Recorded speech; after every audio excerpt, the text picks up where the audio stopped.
Sabe qual é um dos maiores quebra-cabeças da indústria? É pegar um design, uma ideia brilhante, e transformar aquilo num produto impecável. E não só uma vez, mas sempre. É uma jornada que começa lá na prancheta e vai até o chão de fábrica. E é exatamente essa jornada que a gente vai desvendar agora.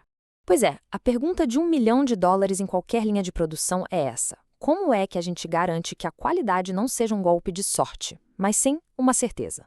A resposta, claro, não está na sorte. Está num sistema, um sistema muito bem pensado. E é esse sistema que a gente vai começar a explorar. Tudo começa aqui, na fase de projeto e desenvolvimento do processo. Pensa nisso como se fosse a planta baixa da produção. É aqui que a gente desenha um mapa que vai transformar um conceito abstrato num plano de fabricação real, que funciona.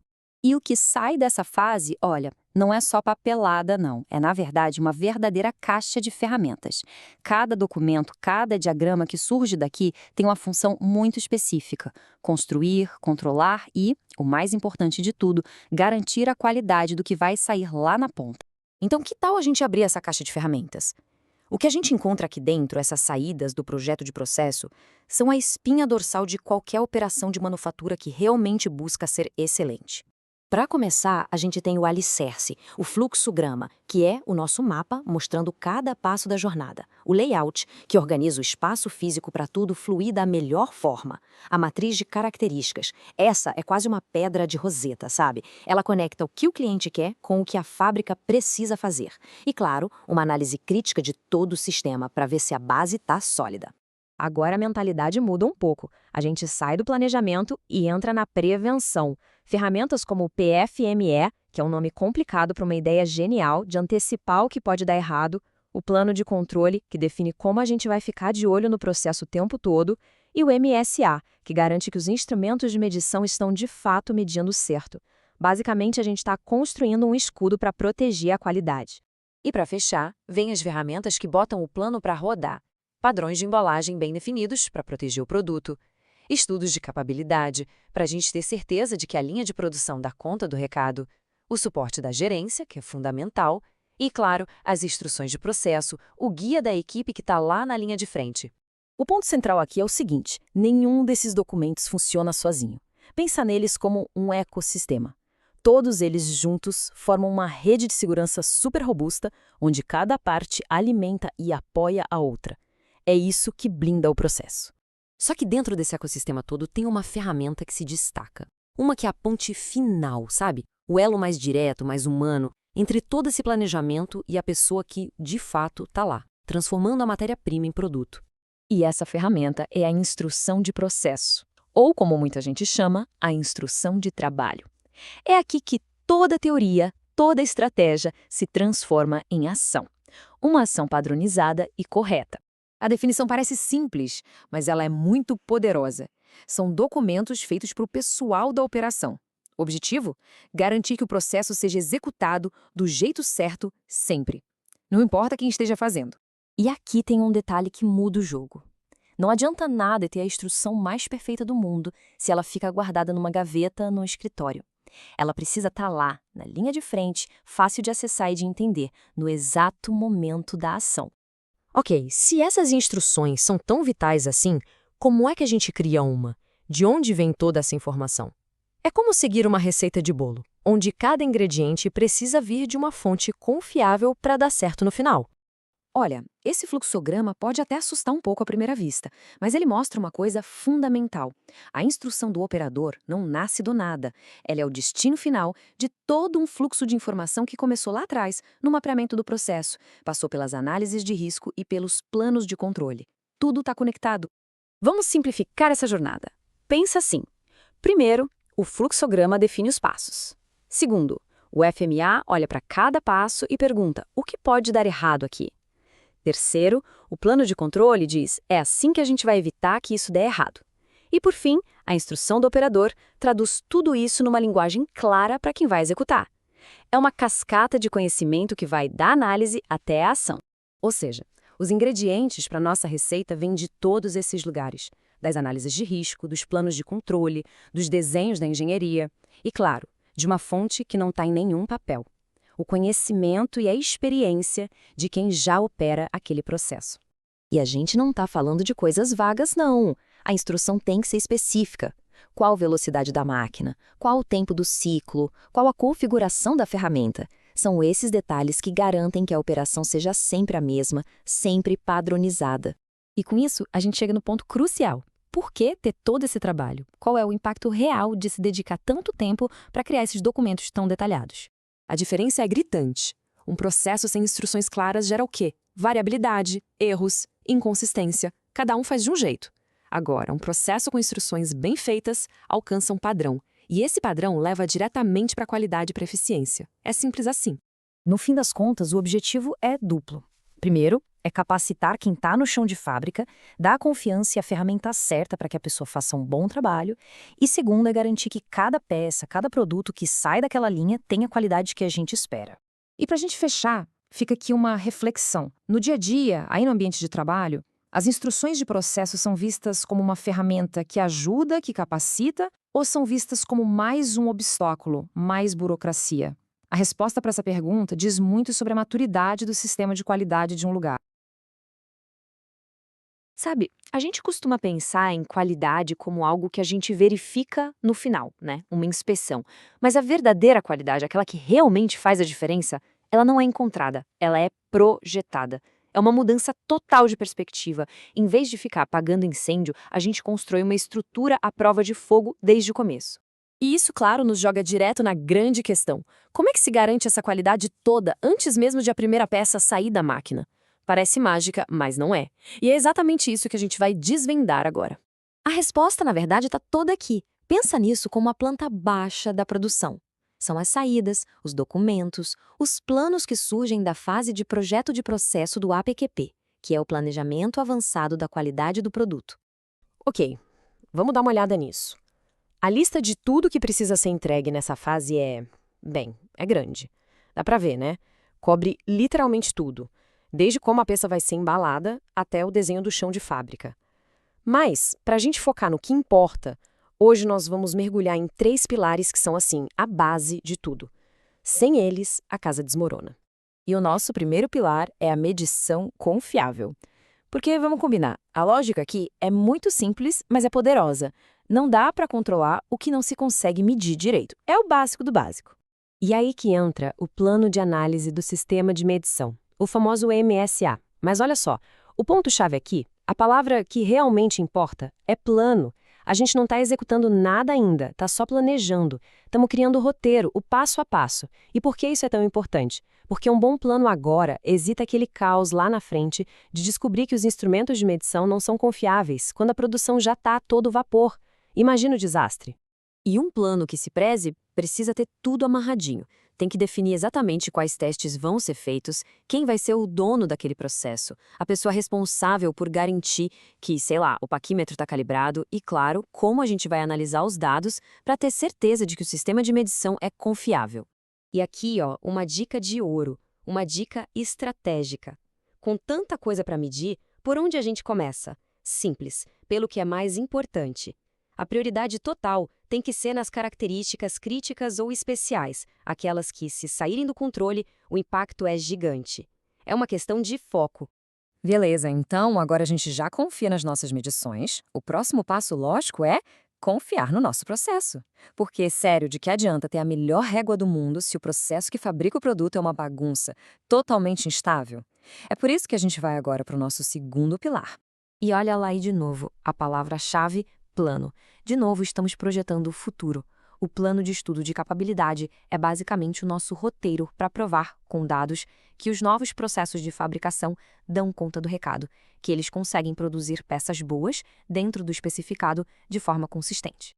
E esse ponto aqui, esse não tem conversa. A citação vem direto do manual do PPAP, que é o processo de aprovação de peça de produção, e ela é bem clara. Deve ser aceitável. Ou seja, primeiro se prova que o processo é capaz, para só depois pensar em mandar a amostra para o cliente. É uma trava de segurança essencial. E que fique bem claro, não tem exceção. Não tem, mas essa aqui... Não. Se uma característica foi definida como especial, seja pelo cliente, seja pela própria empresa, ela precisa ter a capabilidade comprovada. Ponto final.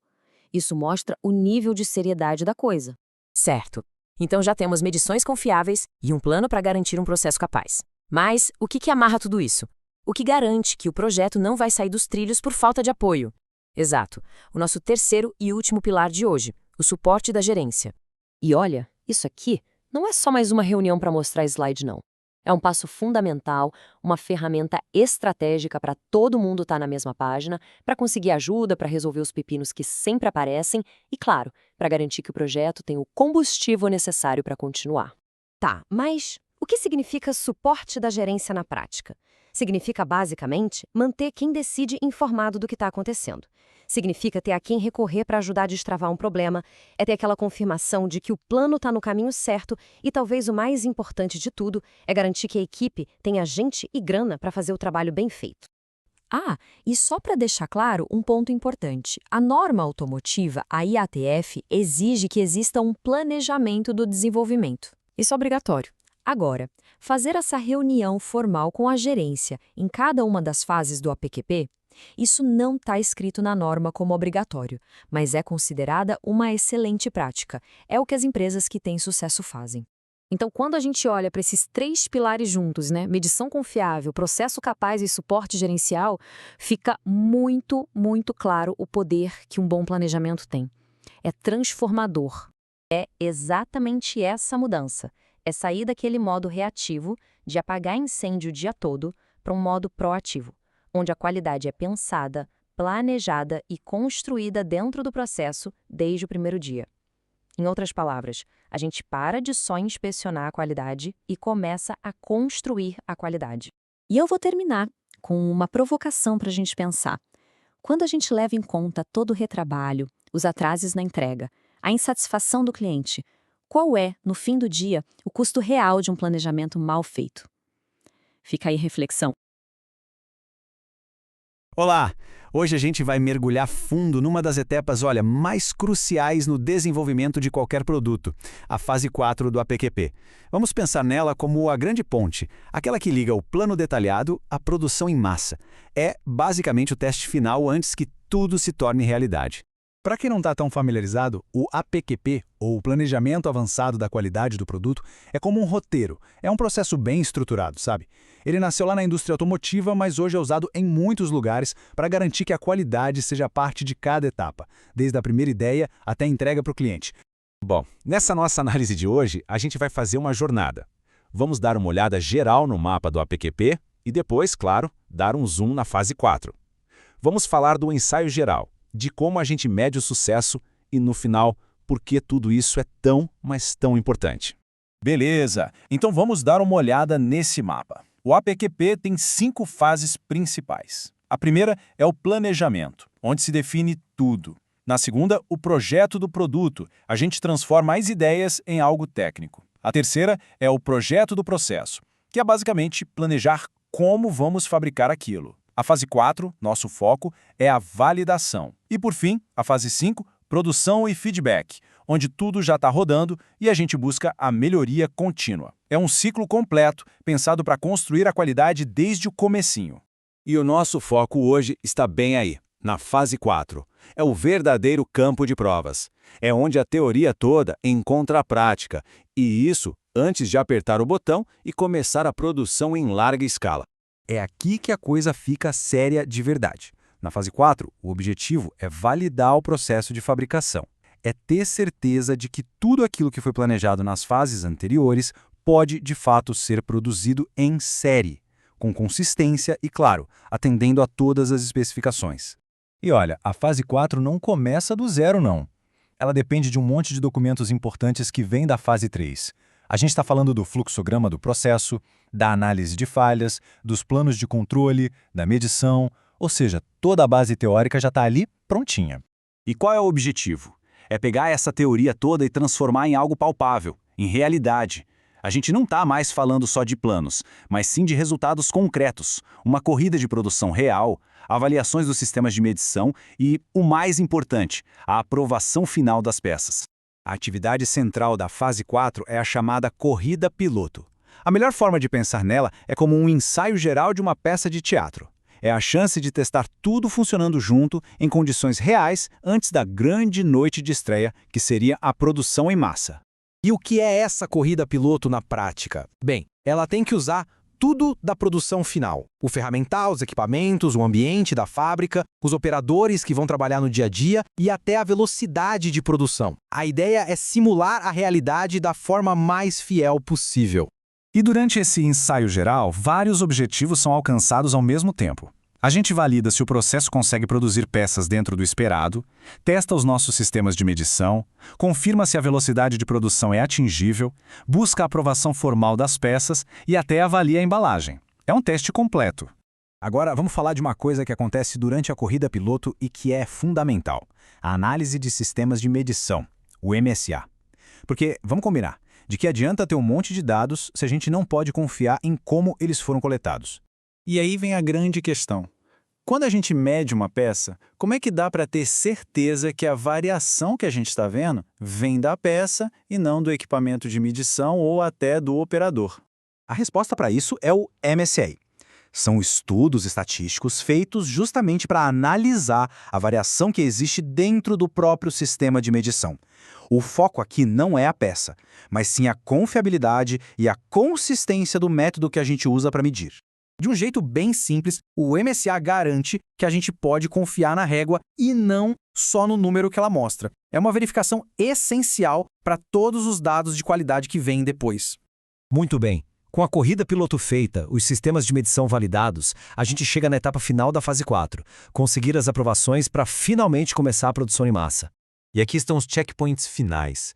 Precisamos ter os testes de validação com sucesso, o MSA concluído, o importantíssimo PPAP aprovado, a embalagem validada e, para fechar com chave de ouro, a assinatura da gerência confirmando que a qualidade foi de fato planejada e validada. Ao completar a fase 4, a equipe basicamente demonstra que o processo de fabricação é robusto, é capaz e está pronto para começar. Aí sim, a transição para a fase 5, que é a produção contínua, pode acontecer com muito mais confiança. Mas afinal, por que passar por todo esse trabalho, esse processo tão rigoroso? Porque a alternativa, acredite, é muito mais arriscada. Essa parte final é sobre o verdadeiro valor da validação. O próprio manual do APQP resume isso de forma perfeita. O objetivo é identificar e resolver problemas antes do início da produção regular. A filosofia é totalmente proativa e não reativa. A fase 4 funciona como um portão de qualidade.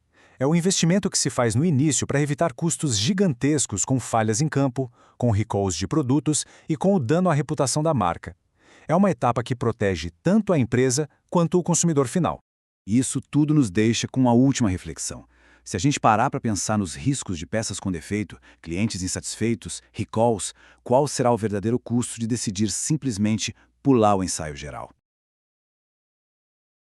Olá, vamos mergulhar hoje na fase 4 do APQP, que é a validação do produto e do processo. Para ficar fácil de entender, é só pensar nela como um ensaio geral de uma peça de teatro, sabe? Aquele último teste super crítico antes da grande estreia, que, no nosso caso, é a produção em massa.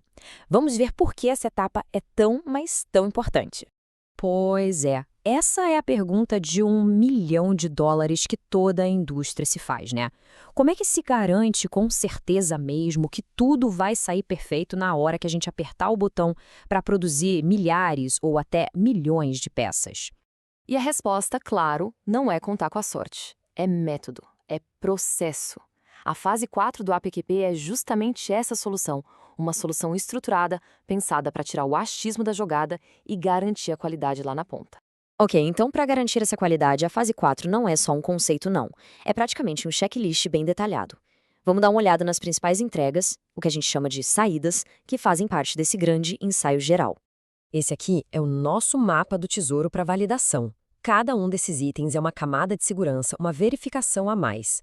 A gente começa lá no chão de fábrica com a produção rodando, depois vai para a precisão das medições, passa pela aprovação formal das peças e olha só, garante até que a embalagem está perfeita. Agora, vamos entrar em cada um desses passos. Vamos lá, começando pelos primeiros passos práticos. Aqueles que acontecem de fato no chão de fábrica e que preparam tudo para a produção em larga escala poder começar. Primeiro, a corrida piloto. É aqui que o processo de fabricação real roda pela primeira vez, mas num ambiente controlado, sabe? Logo em seguida, e isso aqui é fundamental, vem a avaliação do sistema de medição, a famosa MSA. Isso é para ter certeza de que as ferramentas usadas para medir as peças são precisas, são confiáveis. Sem isso, a gente estaria basicamente voando cego. E o interessante aqui é a simplicidade dessa ideia. É direto ao ponto. Pensa só nas consequências. Um componente de freio medido de forma errada, por exemplo, pode levar a recalls caríssimos, sem falar no risco enorme à segurança. A MSA, então, garante que a nossa base de dados é sólida, evitando decisões que podem ser desastrosas, baseadas em informações que já nasceram erradas. Certo? Agora que as ferramentas de medição são confiáveis, a pergunta seguinte é meio óbvia, né? O processo em si, ele consegue fazer peças boas de forma consistente, uma atrás da outra. É exatamente para isso que serve o estudo preliminar de capabilidade. Imagina que as especificações do cliente são as faixas de uma estrada.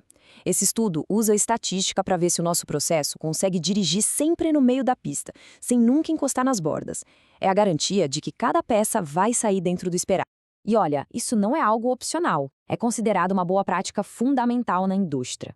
A norma é bem clara. Para todo processo novo, é preciso fazer esses estudos, tanto para verificar essa capabilidade, quanto para já coletar dados que vão ajudar no controle lá na frente.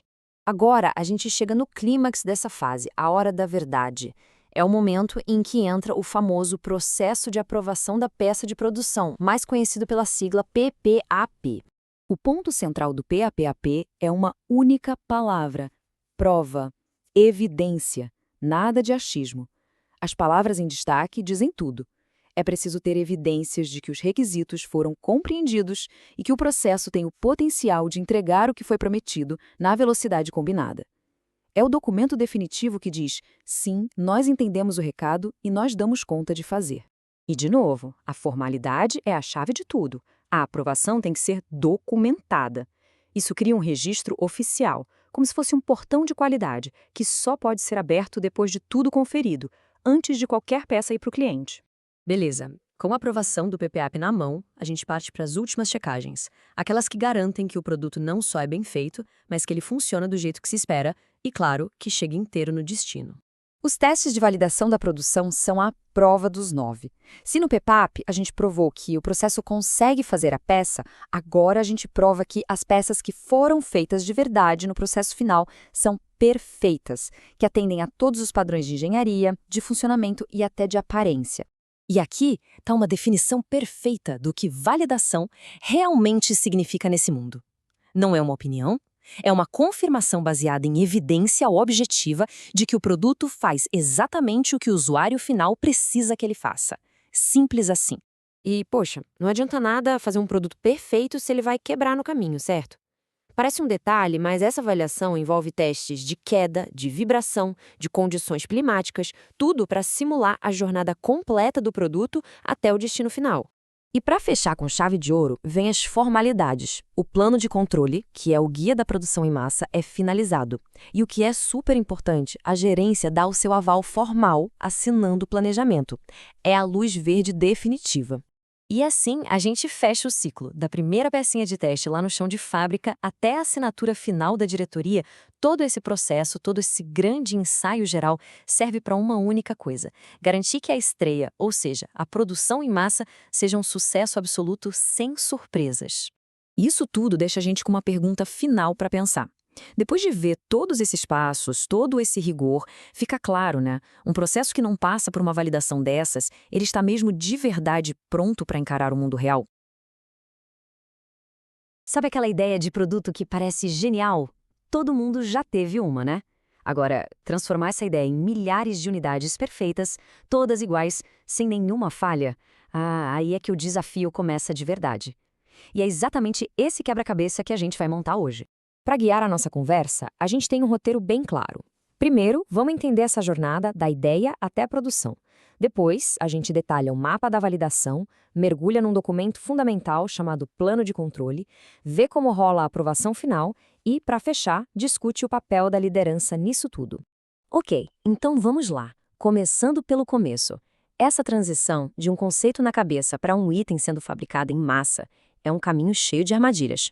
A grande questão é essa, né? E a resposta não é sorte, de jeito nenhum. É método. Existe um processo bem estruturado, o tal do planejamento avançado da qualidade do produto, que funciona como uma ponte super robusta, garantindo que a inovação chegue do outro lado como uma execução perfeita. Esse processo tem várias fases, mas hoje o nosso foco vai ser numa que é, olha, talvez a mais crítica de todas, a validação. É aqui que a teoria encontra a realidade da fábrica. É a prova dos 9, para mostrar que um produto não é bom só no papel, mas funciona de verdade na linha de produção. Agora, o legal de olhar para esses 8 pontos é que eles não são só uma lista de tarefas, sabe? Pensa neles como se fossem checkpoints obrigatórios no mapa. Desde a primeira rodada de produção piloto, passando pela avaliação da embalagem e, claro, o plano de controle e a aprovação final, cada etapa é uma confirmação de que o projeto está no caminho certo para o sucesso. Agora vamos dar um zoom num dos documentos mais importantes de todo o processo, que é o plano de controle de produção. De um jeito bem simples, ele é um manual de instruções que descreve exatamente como controlar a qualidade de cada pecinha e de cada passo da produção. E essa citação aqui, nossa, ela é a chave de tudo. O plano de controle não é um documento escrito em pedra, que fica esquecido na gaveta. Ele é um documento vivo. Isso quer dizer que ele evolui. Conforme a equipe vai ganhando experiência ali na produção, o plano é atualizado para colocar novos controles ou tirar aqueles que já não fazem mais sentido. E essa natureza viva dele aparece em 3 momentos bem claros. Existe uma versão do plano para o protótipo, outra para o pré-lançamento, que é aquela produção inicial, e, finalmente, a versão para a produção em massa. Cada fase vai refinando e fortalecendo o controle sobre o processo todo. Certo? Agora a gente vai para o segundo ponto crítico, a hora da verdade, a aprovação final. É como se fosse o portão de embarque antes do produto finalmente encontrar quem vai usar. E o ponto crucial aqui é o timing. A fonte deixa bem claro. Essa aprovação formal tem que acontecer antes que um único produto seja enviado. É uma barreira de segurança final para proteger todo mundo, o cliente e a empresa. E o que a equipe de qualidade analisa nesse momento? Eles vão lá para o chão de fábrica mesmo para checar se os fluxogramas estão sendo seguidos, se os planos de controle estão na mão de quem precisa, se os equipamentos de medição estão calibrados e, claro, se a fábrica realmente dá conta de produzir o que prometeu. E, para garantir que nada se perca, tudo isso fica documentado. Este aqui é um exemplo do formulário oficial de sumário e aprovação. É aqui que todo aquele trabalho de planejamento da qualidade é consolidado e vira oficial. E aqui a gente consegue ver o nível de detalhe. O formulário não é genérico, não. Ele exige dados. Do lado esquerdo, a aprovação do plano de controle. Ali do lado direito, a gente vê campos para análise estatística, os estudos de capabilidade. Ele pega conceitos que parecem super técnicos e transforma em dados concretos que dá para verificar. E aqui, na parte final do formulário, vem o momento do compromisso. As assinaturas da equipe não são só um protocolo, para constar. Elas representam a responsabilidade e o acordo de todo mundo de que o processo está pronto e validado. Isso tudo nos leva para o nosso último ponto, que talvez seja o mais importante. Qualidade não é só um processo técnico, é cultura. E cultura, a gente sabe, começa lá de cima, no topo. A fonte até destaca isso como uma boa prática. O que quer dizer? Quer dizer que mesmo que as normas técnicas não obriguem a gerência a assinar cada papelzinho, o apoio contínuo da liderança é o que realmente faz a diferença. É o que garante que a qualidade é uma prioridade de verdade, não só uma formalidade. E isso deixa a gente com uma reflexão final. Será que o papel da gerência é só de dar um suporte para o processo? Ou será que é a fundação, o alicerce mesmo, onde todo o sistema de qualidade é construído? A resposta para essa pergunta pode definir o sucesso ou fracasso de qualquer produto. Olá!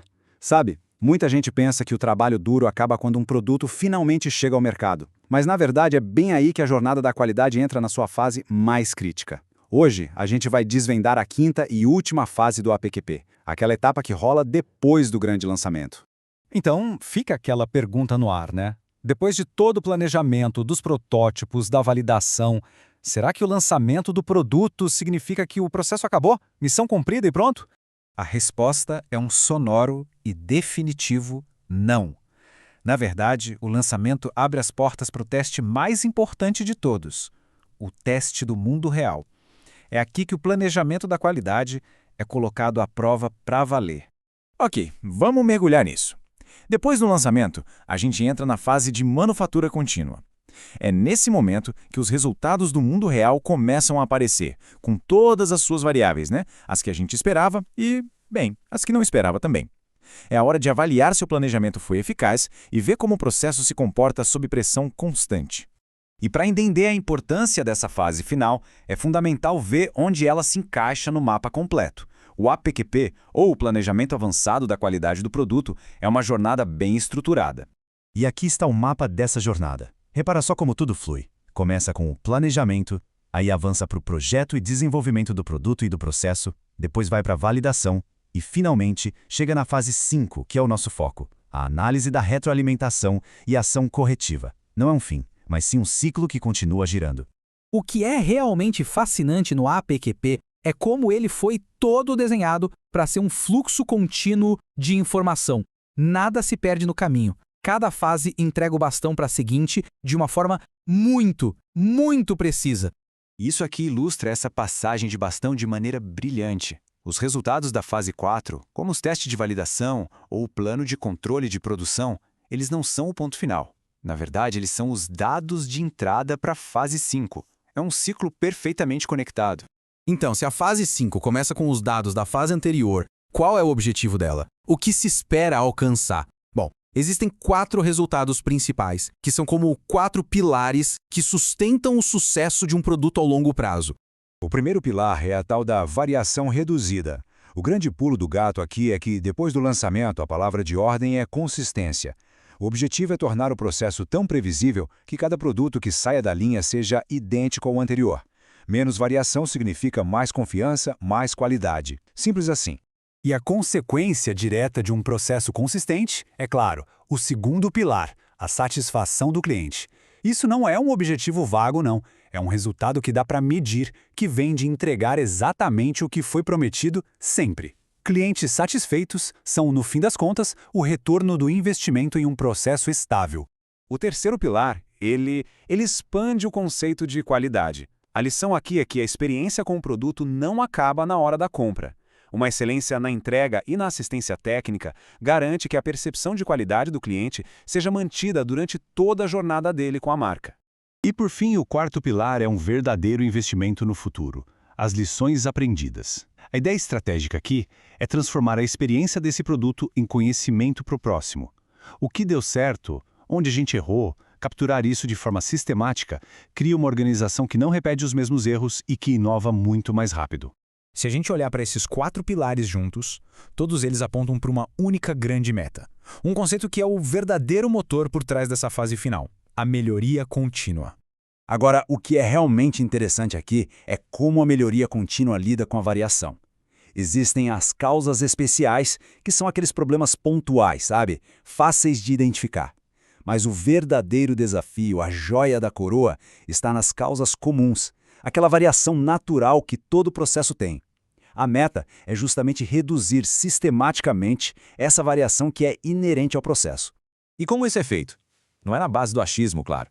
Existem ferramentas superpoderosas como as cartas de controle e o controle estatístico de processo, que ajudam as equipes a identificar, analisar e, o mais importante, a reduzir essa variação de um jeito metódico, totalmente baseado em dados.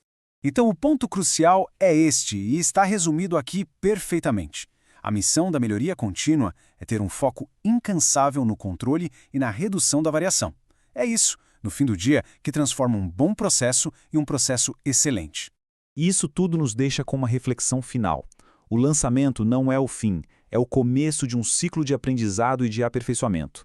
A questão que fica não é se devemos melhorar, mas sim onde mais podemos aplicar esse princípio de melhoria contínua. Fica aí a reflexão. Olá! Quando se fala em APQP, o Planejamento Avançado da Qualidade do Produto, muita gente pensa no processo que vai até o lançamento de um produto, e pronto. Mas hoje, o nosso foco vai ser justamente no que acontece depois, naquela fase final que é crucial, que pega a experiência do mundo real e transforma em excelência para o futuro. Fica aí a pergunta no ar, né? Quando é que o trabalho de um projeto termina de verdade? Se a resposta for no lançamento, talvez seja a hora de rever esse conceito. A melhoria de verdade, aquela que conta, começa mesmo quando o produto chega na mão do cliente. Então, na nossa análise de hoje, a gente vai passar pelo ciclo completo da qualidade, vamos mergulhar no foco na satisfação do cliente, ver a importância da entrega e do serviço, entender o poder das lições aprendidas e, por fim, amarrar tudo isso para ver como se fecha um ciclo de melhoria que não para. Ok, vamos começar do começo. Para a gente entender o valor dessa fase final, é essencial ter uma visão do todo, sabe? Do ciclo completo do APQP. Olha só, aqui estão as 5 fases do APQP. O ponto-chave aqui é que uma fase alimenta a outra. O que sai de uma vira a entrada da próxima. A gente começa planejando o programa, depois vai para o projeto do produto, onde se usam ferramentas como o DFMA para analisar falhas de design, e em seguida vem o projeto do processo, com o PFMA fazendo a mesma coisa para a produção, até chegar na validação. E tudo isso leva para onde? Para a fase 5, feedback, avaliação e ação corretiva. E é aqui que o jogo vira. A fase 5, veja bem, não é um ponto final, não é uma conclusão. Ela é, na verdade, o motor que move a melhoria contínua, abastecendo os próximos projetos com dados e experiências reais. Agora, vamos dar um zoom num dos resultados mais importantes disso tudo, a satisfação do cliente. E olha, isso vai muito, mas muito além de só entregar um produto funcionando. A satisfação do cliente, no fundo, é uma avaliação constante de como o produto se sai lá na vida real. E nessa hora, a dinâmica muda. Tanto a empresa quanto o cliente entram juntos num processo de aprendizado. A fonte que a gente analisou bate muito nessa tecla. A relação precisa ser de parceria. Isso quebra aquele modelo antigo, transacional, de só um fornecer e o outro comprar. A ideia é que essa colaboração ajuda a identificar e corrigir problemas de um jeito muito mais rápido e eficaz. Um problema acaba virando uma oportunidade de fortalecer a relação e o produto. E como essa parceria acontece na prática? Bom, através de métodos bem concretos para ficar de olho na percepção do cliente. Vai desde pesquisas e reuniões até a análise mais fria dos números de garantia e, por que não, dos elogios. Cada um desses pontos de contato é uma fonte de informação que vale ouro. E essa parceria continua firme e forte na entrega e no serviço pós-venda. É aqui que a teoria encontra a prática, especialmente quando os desafios aparecem. A meta, o mundo ideal, é sempre ter qualidade na primeira vez, né? Acertar de cara. Mas a realidade mostra que problemas acontecem. E nessas horas, o que realmente importa é ter uma parceria efetiva para solucionar o problema. É a força dessa aliança que vai definir o sucesso no longo prazo. E o benefício de lidar bem com esses problemas vai muito além de só satisfazer um cliente. A experiência que se ganha aqui é valiosíssima. Ela gera o conhecimento que a gente precisa para reduzir custos de processo, de estoque e de qualidade no próximo ciclo de desenvolvimento. O que nos leva direto para um dos conceitos mais poderosos da melhoria contínua, a gestão formal de todo o conhecimento que foi adquirido. A própria fonte que estamos usando faz questão de frisar isso, olha só. O uso efetivo de lições aprendidas e melhores práticas é muito importante. Não é só uma coisa legal de se ter, é algo essencial para o negócio. Então, o que é isso na prática? É criar um portfólio de lições aprendidas. Pode pensar nisso como se fosse o cérebro da organização. Uma coleção bem estruturada de conhecimento que garante que os acertos sejam repetidos e que os erros sejam evitados. E como se constrói esse portfólio?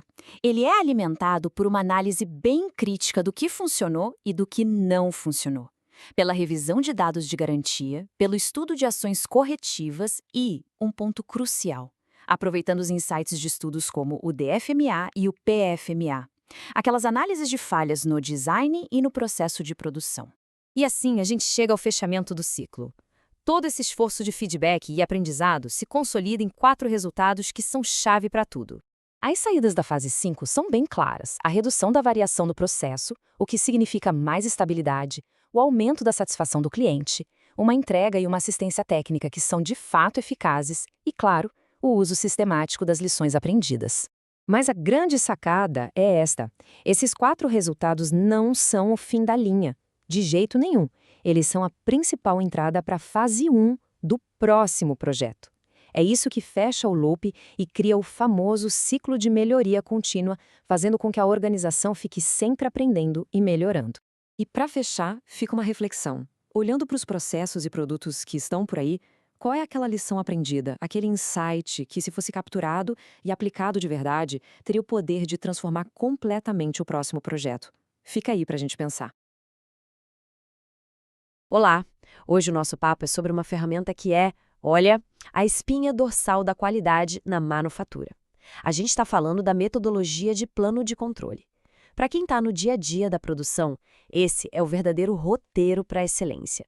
Pois é, essa é a pergunta de $1 milhão, né? Porque vamos combinar, todo o processo tem lá suas flutuações, suas surpresas. O grande desafio é exatamente esse. Como é que a gente doma essa incerteza e consegue entregar um resultado que seja consistente, confiável, sempre? E esse desafio tem um nome bem conhecido: variação. A luta constante contra a variação, seja no processo ou lá no produto final, é o objetivo número 1 de qualquer sistema de qualidade que se preze. E é bem aqui que a nossa conversa começa a ficar interessante. E para esse desafio, a gente tem uma resposta, uma solução que tem nome e sobrenome: plano de controle. Pensa nele como a abordagem sistemática, a ferramenta estruturada que foi desenhada, sabe, para atacar a variação de frente, sem rodeios. Ok, mas o que é isso, afinal? O que é o plano de controle na prática? Bom, de forma bem direta, é um documento formal, por escrito, que descreve em detalhes todo o sistema que foi pensado para manter as peças e os processos sob controle. E qual é o foco? Sempre minimizar a variação. E o ponto principal, o mais importante de tudo, é o seguinte: o objetivo final disso tudo é garantir que a gente consiga fabricar produtos de qualidade, produtos que atendam, ou melhor ainda, que superem as expectativas de quem mais importa no final do dia: o cliente. Simples assim. Certo, mas como é que isso funciona na prática? É importante entender que o plano de controle não é só um formulário para preencher e guardar. De jeito nenhum. Ele é tipo um mapa completo, um roteiro mesmo, que guia a qualidade em todas as etapas da jornada de produção. E olha, a abrangência desse plano é algo impressionante. Ele cobre tudo, desde o comecinho, lá no recebimento da matéria-prima, garantindo que só o que é bom entra no processo, até o monitoramento da produção em si. E não para por aí. Ele ainda estabelece aquelas verificações periódicas, sabe, para ter certeza da conformidade a longo prazo. É um ciclo fechadinho, bem completo. Beleza. Agora uma pergunta importante. Quem é que cria um documento tão poderoso como esse? A resposta aqui é a chave para o sucesso do plano, viu? Não é de jeito nenhum um trabalho para uma pessoa só. Vamos entender como essa construção acontece. A grande sacada, a eficácia do plano de controle, vem exatamente daí. Ele é desenvolvido por uma equipe multidisciplinar, ou seja, junta gente com visões e conhecimentos diferentes sobre o processo. Pensa só, da engenharia até quem está lá na operação, no chão de fábrica, todo mundo contribui. E essa equipe não tira as coisas da cartola, não. O plano é construído em cima de uma base muito sólida de informações. As fontes de onde vem tudo isso? Bom, a gente está falando de fluxogramas de processo, da famosa análise de modo e efeito de falha, o FME, que, para simplificar, é aquele mapa do que pode dar errado, e também de lições aprendidas com peças parecidas e, claro, o conhecimento prático da equipe. É um processo totalmente baseado em dados e, fundamentalmente, em experiência. Agora a gente chega no que talvez seja o conceito mais importante de todos sobre o plano de controle. É algo que muda completamente o jeito de olhar para ele. Pensa assim, ele não é uma foto estática, tirada uma vez e pronto. Ele é mais como um filme que está em constante evolução. E essa citação aqui, olha, resume tudo de um jeito brilhante. O plano de controle é um documento vivo. O que isso quer dizer na prática? Quer dizer que ele não é um daqueles documentos que a gente faz, imprime e deixa numa gaveta pegando poeira. Não mesmo. Ele precisa refletir exatamente o que está acontecendo no processo, agora, hoje, com os métodos de controle e os sistemas de medição que estão sendo usados no momento. Então dá para ver que o ciclo de vida dele é contínuo, certo? Ele começa como um plano inicial, aquele primeiro rascunho, depois vira o guia do dia a dia da produção, e o ponto crucial é esse: ele é atualizado sempre que o processo melhora. A cada nova melhoria, o plano evolui junto, eles caminham de mãos dadas. Mas, depois desse trabalho todo, qual é a recompensa? O que se ganha com isso? Vamos dar uma olhada agora nos benefícios práticos, aqueles que a gente consegue ver e sentir no dia a dia quando essa metodologia é implementada do jeito certo. O benefício número 1, e talvez o mais óbvio e fundamental, um salto de qualidade.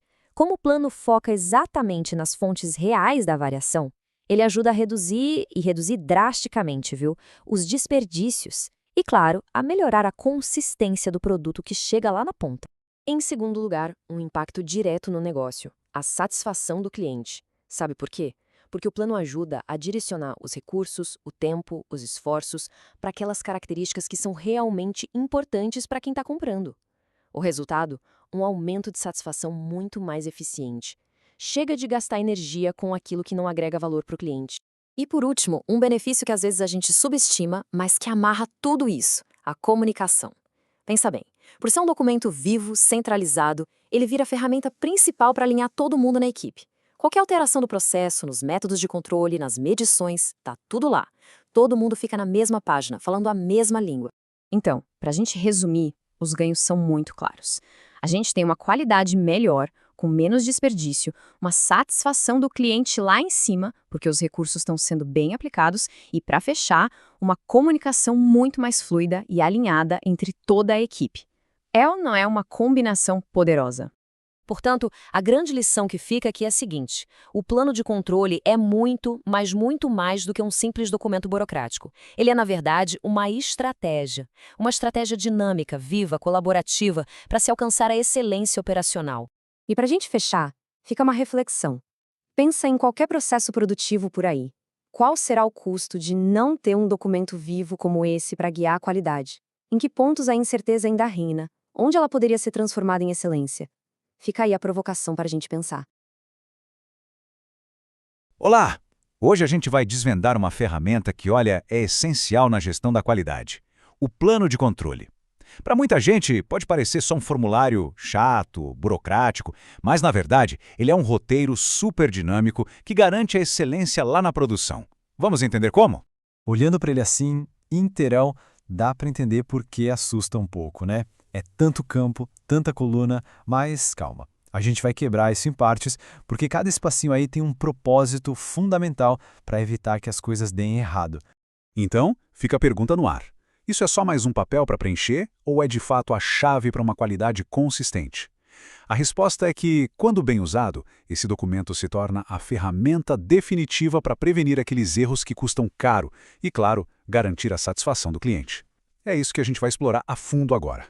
Para a gente entender o plano por completo, nosso caminho tem 5 paradas. Primeiro, o que ele é. Depois, a gente passa pela identificação, o básico. Em seguida, responsabilidades e aprovações. Daí, mergulhamos no coração do plano e, por fim, vamos entender por que ele tem que ser um documento vivo. Vamos lá! Ok, primeira seção. A melhor forma de pensar no plano de controle não é como um formulário, mas sim como uma receita mestra, sabe? É aquele guia que garante que um produto seja feito exatamente do jeito certo todas as vezes. Na essência, a função dele é documentar todos os sistemas que vão controlar tanto o processo quanto o produto. Ele basicamente responde 3 perguntinhas: o que medir, como medir e o que fazer se alguma coisa sair do esperado. E isso vale para a jornada toda, desde a matéria-prima até a montagem final. Agora vamos para a base de tudo, que é o cabeçalho. É aqui que a gente responde aquelas perguntas cruciais para não deixar nenhuma dúvida sobre do que e de quem a gente está falando. O primeiro ponto é definir o contexto. A gente está em qual fase? É um protótipo com testes mais exploratórios? É um pré-lançamento? Ou já estamos em produção seriada, onde os controles têm que ser super rigorosos? Cada fase vai exigir um nível de controle diferente. E aqui, olha, precisão é tudo. O número da peça e a descrição dela simplesmente eliminam qualquer chance de confusão. Fica cristalino que este plano se aplica a um componente específico e a nenhum outro, 0 espaço para erro. Logo em seguida, a gente define o quem. O plano especifica exatamente qual a empresa, qual planta ou qual departamento é responsável por fazer aquilo acontecer. Assim, a responsabilidade fica amarrada desde o comecinho. Certo, mas um plano não é nada sem gente responsável por ele, né? Então agora vamos ver como ele cria uma cadeia bem clara de responsabilidade e de validação, para garantir que todo mundo esteja na mesma página. E para ninguém ficar batendo cabeça, o plano já indica um contato principal e a equipe-chave para resolver qualquer dúvida. Acaba com aquela história de não sabia com quem falar, porque a responsabilidade aqui tem nome e sobrenome. E o processo de validação, ele é muito bem definido. O plano precisa ser aprovado pela própria planta, claro, mas muitas vezes a engenharia e a qualidade do cliente também dão um aval. E essas assinaturas, elas não são só burocracia, não. Elas transformam o plano num acordo formal, num verdadeiro pacto de confiança entre fornecedor e cliente. Beleza, já passamos pelo cabeçalho. Agora a gente chega na seção mais densa, o verdadeiro coração do documento. É aqui que os métodos de controle são definidos, sabe? Passo a passo, operação por operação. Essa tabelona aí é onde a mágica acontece. Cada linha dela representa uma etapa do processo de fabricação e as colunas detalham exatamente como a qualidade vai ser controlada em cada uma dessas etapas. É um mapa do controle, de verdade. Dá para simplificar essa tabela toda, que parece complexa, em 3 perguntas essenciais. Primeira, o que a gente controla? Segunda, como a gente controla? E a terceira, que talvez seja a mais importante de todas, e se algo der errado? Vamos pegar um exemplo prático. Para a pergunta o que, o plano pode identificar o processo como usinagem.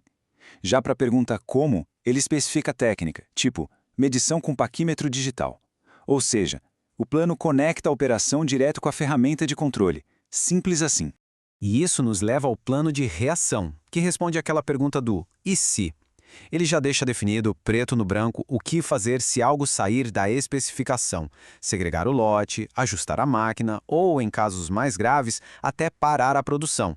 É o plano de contingência que impede que um probleminha vire um desastre. Para fechar, é fundamental a gente entender uma coisa. O plano de controle não foi feito para ser preenchido e esquecido numa gaveta.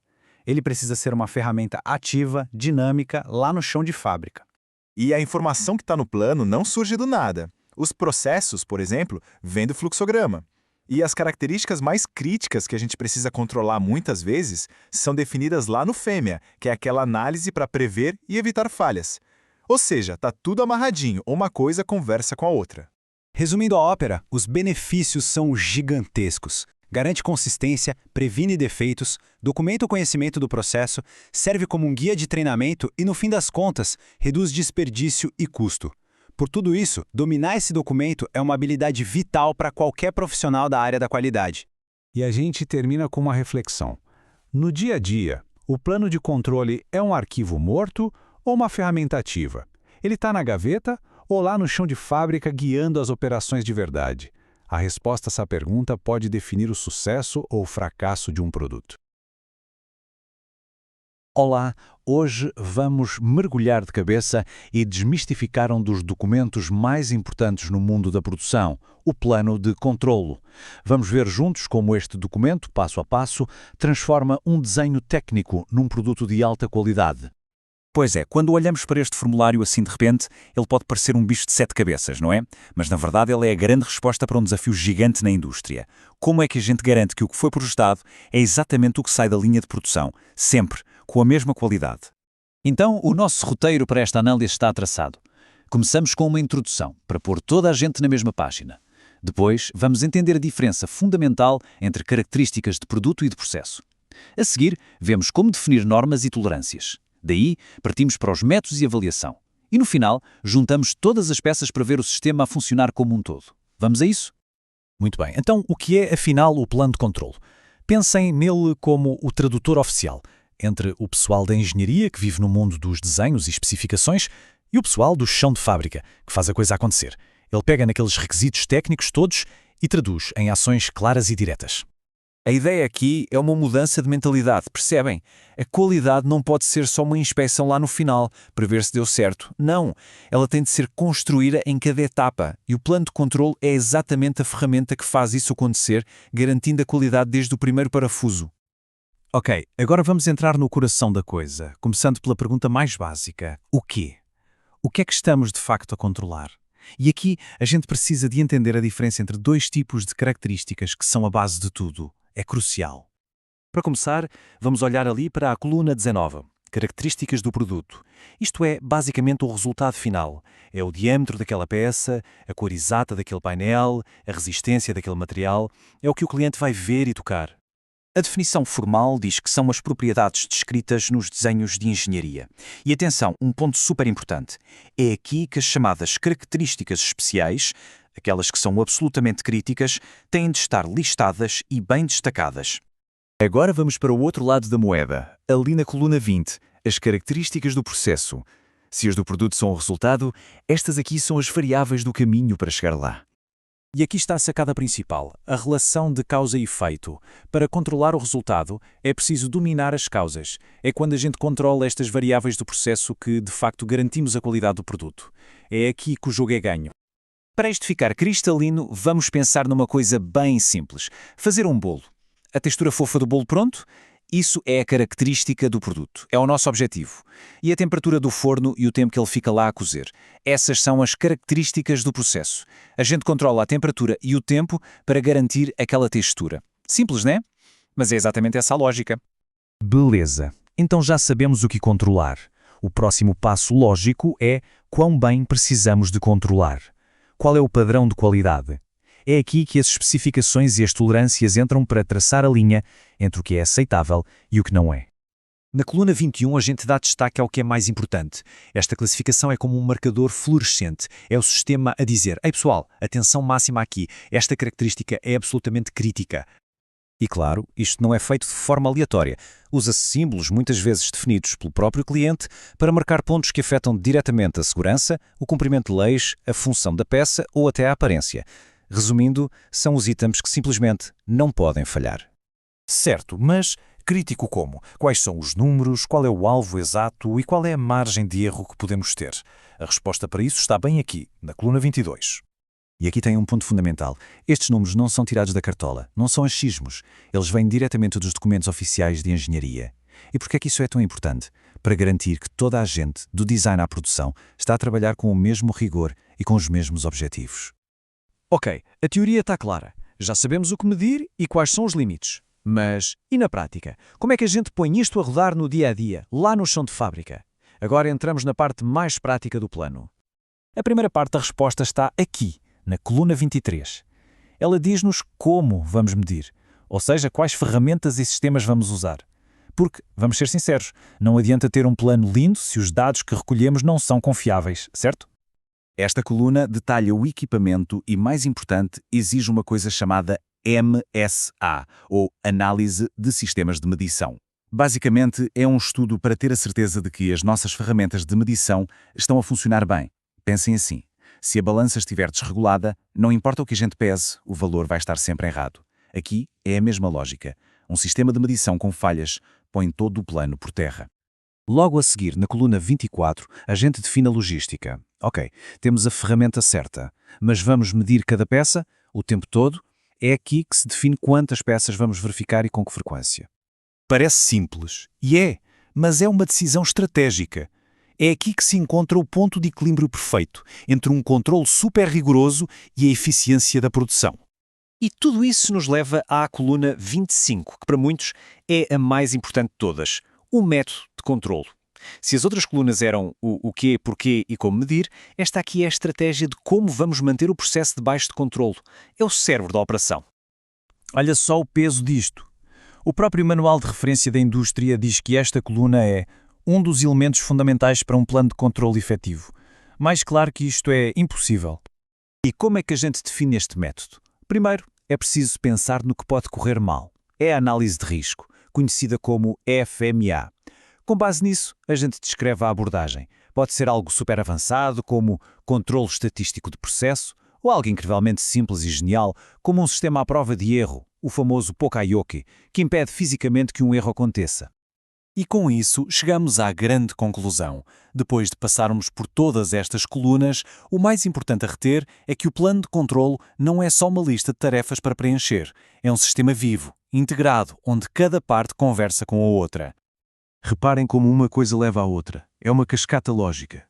A gente define o que quer no final, identifica o que influencia isso no processo, estabelece qual é o padrão de sucesso e, por fim, cria um método para garantir que o processo não saia dos eixos. É uma corrente e cada elo é fundamental para a força do todo. E tudo isto nos leva a uma reflexão final e muito importante. Um plano de controlo não foi feito para ficar guardado numa gaveta e só ser visto em auditorias. Ele tem que ser uma ferramenta dinâmica, que respira e pulsa junto com a produção. Então, a pergunta que fica no ar é, na prática, os planos de controlo que vemos por aí são apenas um papel ou são, de facto, uma ferramenta viva para a qualidade? No chão de fábrica, a gente sabe, consistência é tudo. Mas como garantir essa consistência? Hoje, vamos mergulhar fundo num documento estratégico que é basicamente a espinha dorsal da qualidade, o plano de controle. Vamos entender como ele transforma o que está no papel em ação de verdade. Essa é a pergunta de $1 milhão na manufatura, né? Pensa só, uma única pecinha fora da especificação e pronto. Isso pode começar uma reação em cadeia, gerando custos enormes e parando a produção. A resposta para isso não é sorte, é pura estratégia. E essa estratégia tem um nome. E aqui está ele, o plano de controle. Pode até parecer só mais um formulário, mas na verdade ele é o centro de comando da qualidade. E hoje o nosso foco vai ser em duas comunas específicas, que são o verdadeiro motor por trás de tudo isso. Ok, vamos começar com a primeira peça desse quebra-cabeça, o método de controle. Pense nele como a sua defesa proativa, sabe? Aquela linha de frente que é projetada para impedir que os problemas sequer comecem. Em resumo, o método de controle responde à pergunta, tá, mas como a gente vai monitorar o processo? É o conjunto de procedimentos, de ferramentas que garantem que tudo funcione direitinho, como um relógio. É a parte do plano que olha lá na frente para evitar surpresas. Agora, olha só que interessante. É aqui que a teoria vira prática, ó, na coluna 25. Isso não é um detalhe perdido no meio do documento. É o coração da estratégia de monitoramento, tudo documentado de forma bem clara para todo mundo saber exatamente o que fazer. E o plano é inteligente, viu? Em vez de virar um documento gigante, todo confuso, para os procedimentos mais complexos, ele simplesmente aponta para um manual de instruções específico. Isso mantém o plano limpo, claro e direto ao ponto. E aqui está o ponto crucial.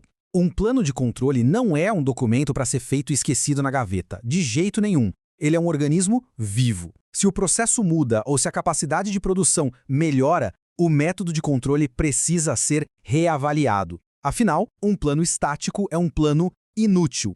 Certo, já vimos a defesa. Agora vamos para o ataque, ou melhor, para a resposta.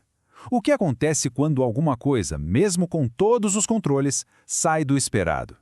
É aí que entra o plano de reação. Aqui, o nome do jogo é velocidade e precisão. O plano de reação é tipo o roteiro de emergência. Ele diz exatamente o que fazer no exato momento em que um problema é detectado, para estancar a sangria e garantir que nenhum produto defeituoso saia da linha. E isso aqui ilustra a lógica do documento de um jeito brilhante. Dá uma olhada na coluna 26, bem do ladinho da 25. Para cada método de controle, existe um plano de reação correspondente. Eles são parceiros inseparáveis na gestão da qualidade. Um bom plano de reação tem que ter ações muito claras. O passo mais imediato, como a gente vê aqui, é isolar o material suspeito para ele não contaminar o resto da produção. Isso faz parte de um processo maior que inclui identificar o problema, designar um responsável pela decisão final e, claro, documentar tudo para aprender com o erro. Essa citação é o coração da filosofia toda. A responsabilidade pela ação imediata tem que ser de quem está ali, mais perto do processo. Por quê? Porque ficar esperando um gerente que está longe tomar uma decisão custa tempo e dinheiro. A agilidade está em dar poder a quem está na linha de frente.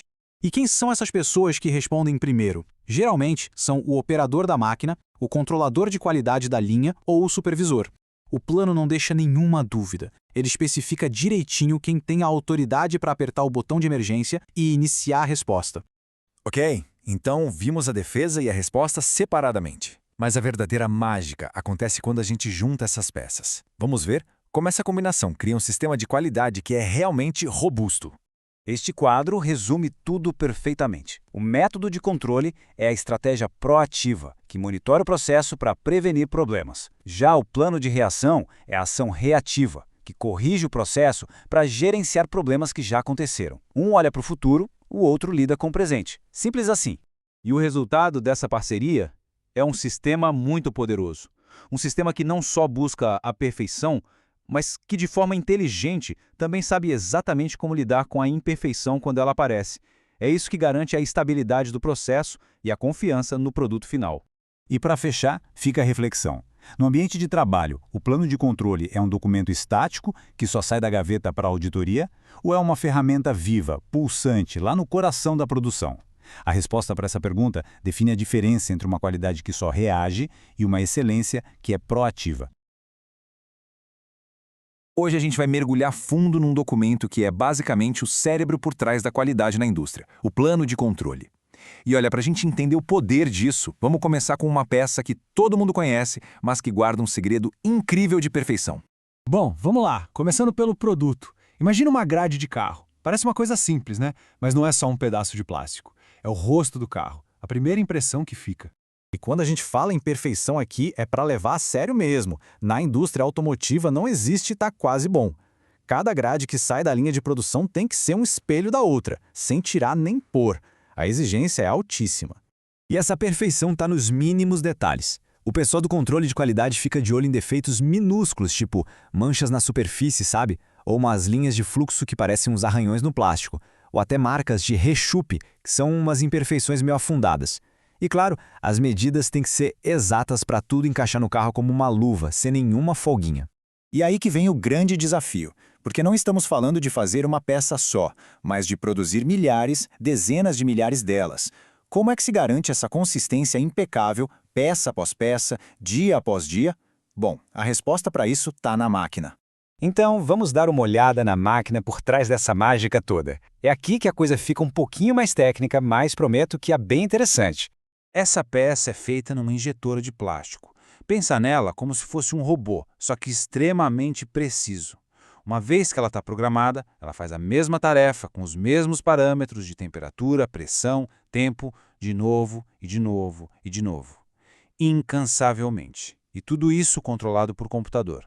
A estabilidade dessa máquina, depois que ela engrena e começa a rodar, é altíssima. A capacidade dela de repetir o processo sem errar é, nossa, beira a perfeição. Então, peraí, se a máquina é tão boa assim, de onde podem vir os problemas? E aqui a gente chega no coração do assunto, o pulo do gato. O problema não está na repetição da máquina, mas em algo que acontece antes mesmo da produção em massa começar. Essa é a pergunta de $1 milhão, né? Se a máquina executa a tarefa dela com uma precisão robótica, por que a gente ainda encontra a peça com defeito? A resposta muda completamente o jeito que a gente olha para o controle de qualidade. Então, o ponto crucial é este aqui. A gente está lidando com um processo dominado pela preparação de máquina. O nome é técnico, eu sei, mas a ideia é simples. Significa que a maior fonte de variação não vem da máquina trabalhando, mas do ajuste inicial, aquele que é feito por uma pessoa. É o fator humano na preparação que vai definir o sucesso de todo o lote de produção. Ou seja, a batalha pela qualidade é vencida ou perdida no setup, na preparação. O controle de qualidade precisa focar toda a sua energia nesse momento, para garantir que o ajuste inicial seja absolutamente perfeito. Certo, se o ajuste é tão crítico, como é que as fábricas garantem que ele seja feito direitinho todas as vezes? A resposta está num procedimento padrão super rigoroso. O processo é super metódico. Primeiro, o operador pega um cartão de ajuste. Pensa nisso como uma receita de bolo, com todos os parâmetros exatos. Aí, ele produz uma única peça de amostra, a famosa primeira peça. Essa peça é inspecionada de cabo a rabo. Só depois que essa amostra está 100% aprovada é que a produção em massa é liberada. Isso não é achismo, não. A própria documentação técnica confirma isso, como a gente vê aqui. Um ajuste correto resulta numa operação altamente capaz e estável. Traduzindo, prepare a máquina direito e o resto do trabalho vai sair perfeito. Agora, como é que todo esse conhecimento, todos esses procedimentos são organizados e padronizados para que ninguém esqueça de nada? É aí que entra o nosso protagonista. O plano de controle é o documento mestre, é o roteiro que formaliza cada passo, desde o que tem que ser verificado até o que fazer se algo der errado. Ele basicamente transforma todo o conhecimento do processo num procedimento à prova de falhas. Vamos dar uma espiada num plano de verdade. A primeira coluna define o que controlar. Nesse caso aqui, a aparência, que é um jeitão de falar de todos aqueles defeitos visuais que a gente já conversou, tipo as manchas. Logo em seguida, o plano detalha como controlar. Ele especifica o método certinho, tipo usar um gabarito para medir, a frequência, talvez de hora em hora, e o tamanho da amostra, quantas peças testar de cada vez. Fica tudo definido, sabe? Não tem espaço para dúvida. E agora, para mim, a coluna mais importante de todas, o plano de reação. Tá, mas e se um defeito for encontrado? O que a gente faz? O plano diz exatamente ajustar/verificar novamente. Isso garante uma correção imediata e impede que centenas de peças com defeitos sejam produzidas. E agora, vamos para a lição final. Porque essa lógica toda vai muito além de fabricar grades de carro. Ela se aplica a praticamente qualquer processo complexo que a gente possa imaginar. E aqui está o grande insight. Qualidade de verdade não vem de ficar inspecionando e jogando fora produto ruim lá no final da linha. Ela vem de entender o processo a fundo, identificar a maior fonte de variação, seja o ajuste da máquina, a matéria-prima, o operador, e focar todos os esforços em controlar essa fonte. Isso tudo nos deixa com uma pergunta para a gente pensar. No nosso próprio trabalho, seja em qual área for, onde estão as nossas preparações de máquina? Qual é aquela variável crítica que, se a gente controlar ela no comecinho, garante que todo o resto saia como planejado?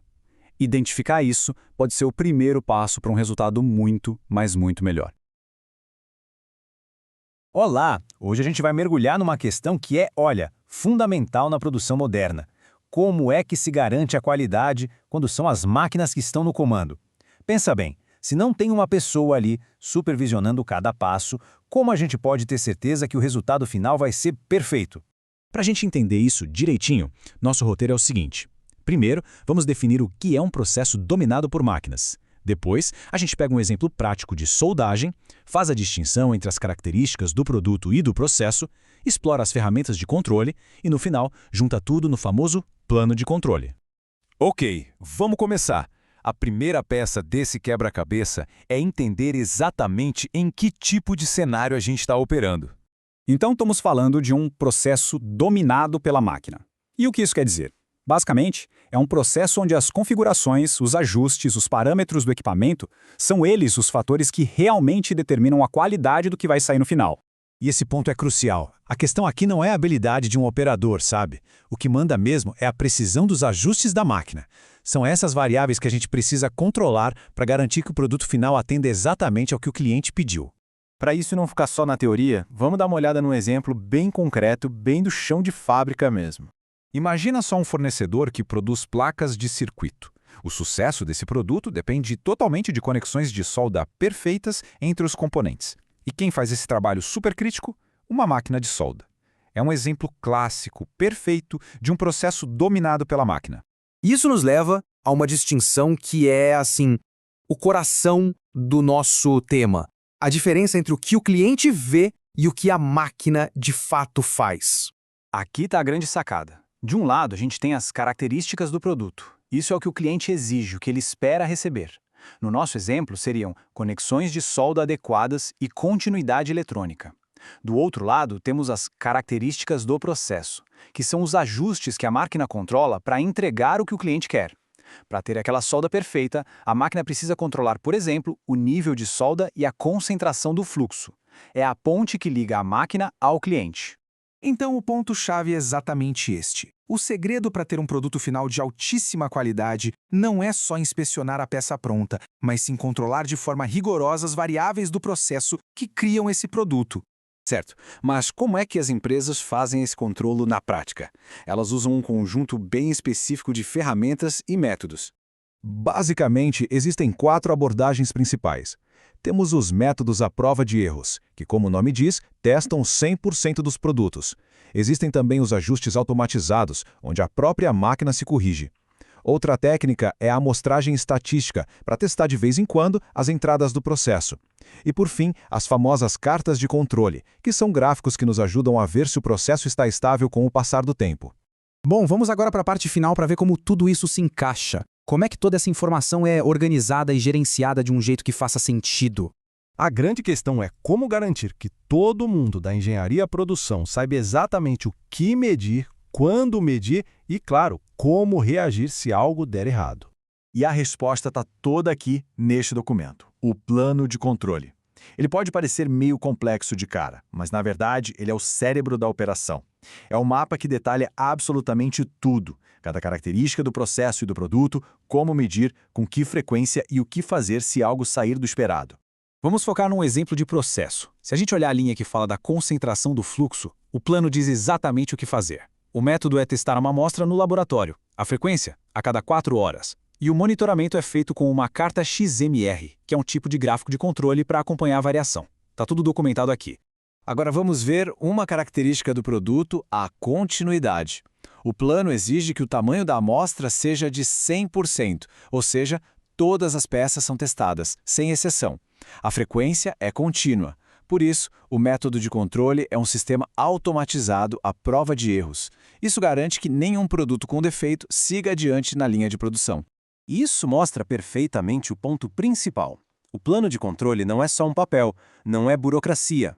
É o documento vivo que conecta diretamente os ajustes da máquina com as necessidades do cliente, garantindo consistência e qualidade sempre.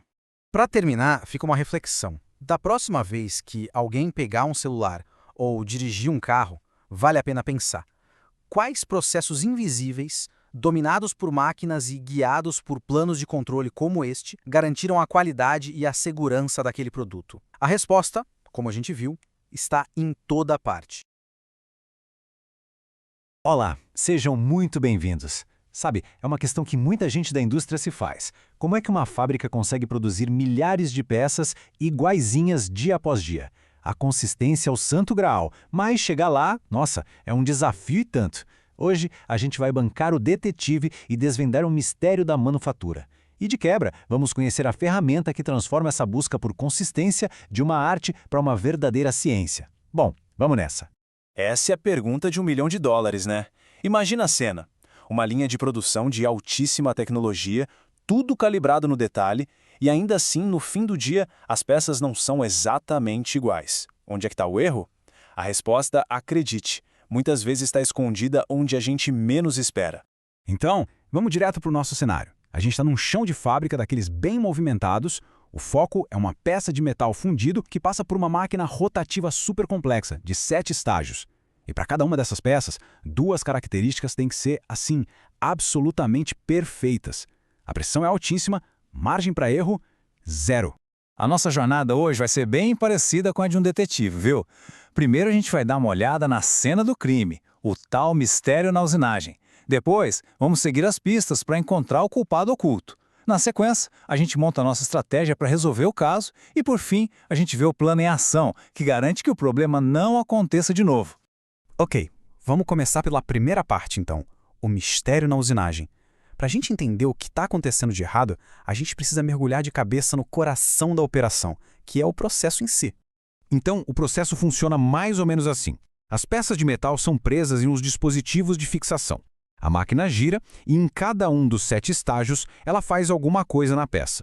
Só que no final das contas, o que realmente importa são 2 medidas: a profundidade exata de um corte e se esse corte está perfeitamente em 90 graus. E é exatamente aqui que o mistério começa, porque era justamente nessas 2 características que a inconsistência estava aparecendo.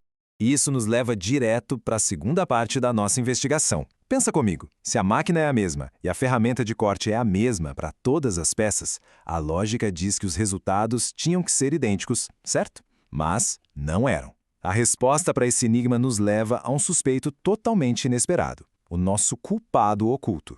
Mas antes da gente seguir, vamos só definir rapidinho um termo que é chave aqui: o dispositivo de fixação, também chamado de fixture ou pallet.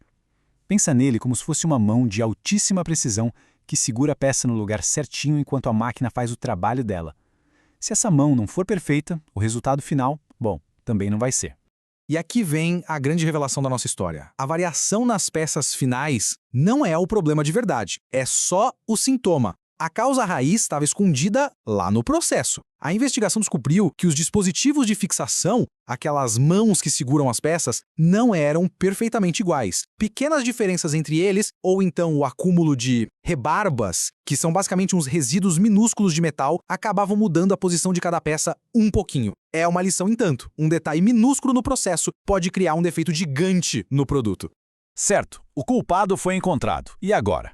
Como a gente garante que ele não vai atacar de novo? Se o problema está nos dispositivos de fixação, a solução também precisa estar lá. Isso nos leva para a terceira parte, uma estratégia de 3 pontos para colocar o processo nos eixos.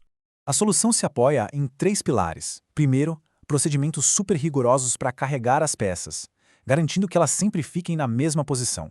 Segundo, a capacidade de fazer ajustes finos nesses dispositivos.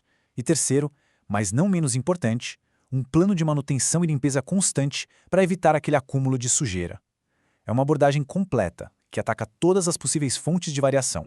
Mas, uma boa estratégia no papel não resolve nada no chão de fábrica. É preciso transformar a ideia em ação. E é exatamente isso que a gente vai ver na nossa sessão final, como essa ideia dos 3 pilares se transforma num projeto detalhado para o sucesso. Eita, dá! Aqui está a ferramenta que amarra tudo isso, o plano de controle. Pensa nele como se fosse o roteiro de um filme de sucesso. Ele diz exatamente o que cada ator do processo deve fazer, como deve fazer e quando, para garantir que o final seja sempre o mesmo, um produto perfeito. É isso que transforma a boa intenção em ciência. Vamos dar uma olhada no exemplo prático. Para a profundidade do corte, o plano não deixa nenhuma margem para dúvida. Ele diz, a medida tem que ser esta, com esta tolerância exata, a ferramenta para medir é esta aqui, um paquímetro, a frequência de medição, 5 peças por turno. E o mais importante, os dados vão para uma carta X/R, que é uma forma visual de garantir que o processo continue estável o tempo todo. Nada é deixado para o acaso. A mesma lógica super rigorosa vale para a perpendicularidade. A meta é 90 graus, com uma tolerância mínima. A checagem é feita com uma ferramenta específica, um calibrador, em intervalos bem definidos. E, de novo, os dados são usados para monitorar a saúde do processo em tempo real. O princípio é muito claro. Aqui não tem achismo. Aqui tem medição e controle. E aqui está o pulo do gato. Um plano de controle mediano só se preocupa em medir o produto final. Já um plano de controle excelente, como este, foca em controlar as causas raiz, lá dentro do processo. Ele ataca o problema antes mesmo que ele aconteça. Lembram das rebarbas? Pois é, o plano de controle eleva a limpeza a uma especificação oficial do processo. Dispositivo livre de rebarbas deixa de ser uma sugestão e vira um requisito tão importante quanto a dimensão da peça. Isso mostra uma mudança de mentalidade fundamental. E como se garante isso na prática? Olha só essa linha do plano. A avaliação é uma simples inspeção visual depois de cada ciclo de produção. E se algo estiver fora do lugar? O plano de reação é imediato. Reajustar e aplicar a ar comprimida. Simples, direto e incrivelmente eficaz para prevenir aquele acúmulo que causava toda a variação. Então, qual é a grande lição que a gente tira de tudo isso? Primeiro, a causa da variação pode estar escondida em detalhes do processo que a gente costuma ignorar. Segundo, controlar o processo é o jeito mais inteligente de garantir a qualidade do produto. E por fim, um plano de controle bem feitinho é a ferramenta que permite fazer isso de um jeito sistemático, científico. E isso tudo nos deixa com uma pergunta para pensar. Em qualquer processo, seja no trabalho, na cozinha, num hobby, quais são os pequenos detalhes, os dispositivos de fixação ou as rebarbas escondidas que podem estar gerando resultados inconsistentes? A resposta, como a gente viu hoje, pode ser bem surpreendente. E aí, pessoal, tudo bem? Olha só, vamos conversar sobre uma coisa bem interessante hoje. Já aconteceu de olhar para um objeto e se perguntar como é que isso é feito? Pois é, a gente vai ver que, em alguns casos, a ferramenta que cria o produto é basicamente tudo. Ela não é só uma parte da história, ela é a história toda. Vamos nessa. E essa consistência é o grande desafio da indústria, né? Como é que se faz uma peça de aço perfeitinha, não só uma vez, mas milhares, milhões de vezes? Para a gente entender isso na prática, vamos pegar um exemplo bem específico, a história de um simples, mas muito revelador, suporte de aço. Então vamos lá, a gente vai começar conhecendo o nosso, digamos, protagonista de hoje. Pode até parecer uma pecinha boba, sem nada demais, mas a história dela ensina muita coisa sobre o poder e também sobre a fragilidade de uma ferramenta. Olha só a anatomia desse suporte. Ele é feito numa máquina chamada estampo, né? E ele tem ali múltiplos ângulos e um furo bem no meio. Mas aqui tem um ponto super importante. A presença desse furo é o que a gente chama de característica crítica. Por quê? Porque sem o furo, a peça simplesmente não serve para nada. Já era. Agora, 2 dos ângulos são características especiais. Isso significa que as medidas deles precisam ser muito, muito precisas. Entender essa diferença é a base de todo o controle de qualidade aqui. E é justamente essa dependência total da ferramenta que leva a gente para o conceito principal do nosso papo de hoje. O processo para fazer essa peça é o que se chama de processo dominado por ferramental. O nome já diz tudo, né? A ferramenta não só participa, ela manda, ela dita as regras, ela manda em absolutamente tudo. Pensa assim, num processo desses, a qualidade da peça final é um espelho perfeito da condição da ferramenta. O design dela, o desgaste dela, o tempo de uso, tudo isso. São essas as variáveis que de fato importam. A ferramenta é o processo. É como se a ferramenta fosse o DNA da peça. É uma analogia perfeita. Qualquer falhinha na ferramenta, sabe? Um arranhãozinho, um desgaste mínimo, isso não vai afetar só uma peça. Não. Esse defeito vai ser replicado, vai ser clonado em todas as peças que saírem dali para frente. A peça não tem como escapar. Ela vai herdar cada detalhe, bom ou ruim, do seu criador. Bom, isso leva a gente para uma pergunta meio óbvia, né? Se a ferramenta é tão importante assim, o que acontece quando ela... quando ela falha? Pois é aí que o bicho pega e os problemas de qualidade começam a aparecer. E essas falhas podem acontecer de vários jeitos. Tem o desgaste natural, com o tempo, isso é normal, mas pode rolar também uma quebra, assim, de repente. Sabe o pino que faz o furo, o punção? Ele pode quebrar. Ou então, alguma parte móvel da ferramenta pode emperrar. E às vezes, até um conserto mal feito na ferramenta acaba criando um defeito novo que nem existia antes. E olha só o resultado direto disso. A quebra desse punção é um problema clássico nesse tipo de equipamento. E quando ele quebra, o resultado é imediato e catastrófico para a peça. Ela sai da máquina sem o furo. Lembra que o furo era característica crítica? Pois é, a peça vira lixo instantaneamente. Ok, então se a ferramenta é a raiz de todos os problemas, como é que a gente controla esse caos? A resposta, olha só que interessante, é um pouco contraintuitiva. E a sacada é a seguinte: em vez de ficar tentando inspecionar a ferramenta o tempo todo, o que seria super difícil ou até impossível, o foco muda. O foco vai para o produto. É isso mesmo. Olhando para a peça que saiu da máquina, a gente sabe exatamente o que está acontecendo com a ferramenta. E para organizar essa estratégia toda, existe um documento-chave, o plano de controle. Pensa nele como se fosse um mapa, um guia completo para garantir a qualidade. É lá que está escrito exatamente o que tem que ser verificado, como tem que ser verificado e de quanto em quanto tempo. Mas como isso funciona na vida real? Bom, tem 3 estratégias principais. Primeiro, a inspeção da primeira peça.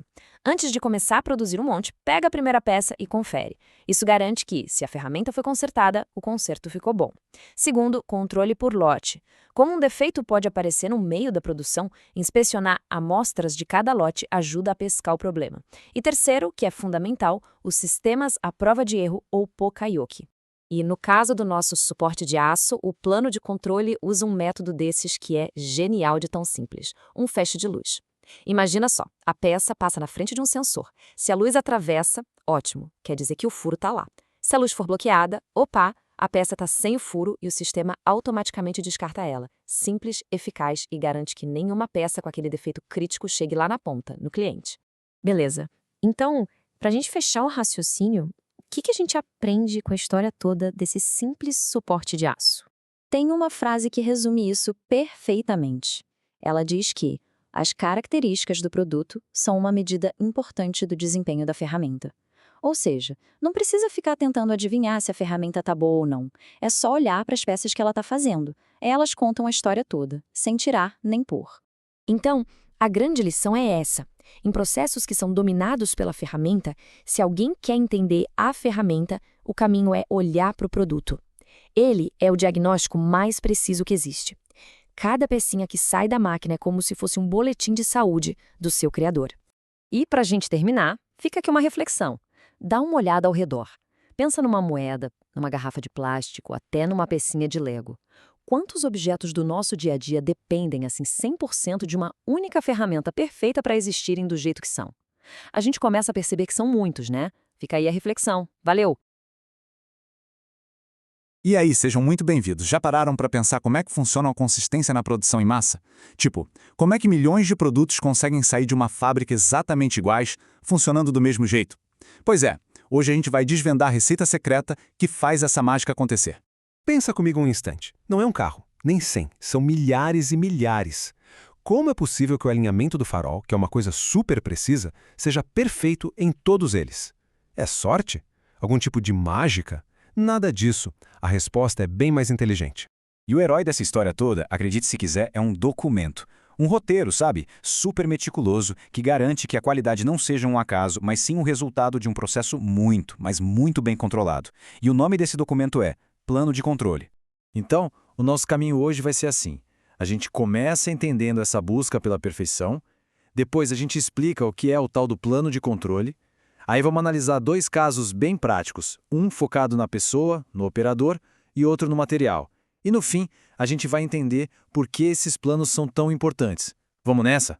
Olha, o grande desafio da indústria hoje em dia não é só fazer um produto bom, é fazer milhões de produtos bons. E todos eles exatamente iguais. É uma busca assim incansável pela consistência, numa escala que é difícil até de imaginar.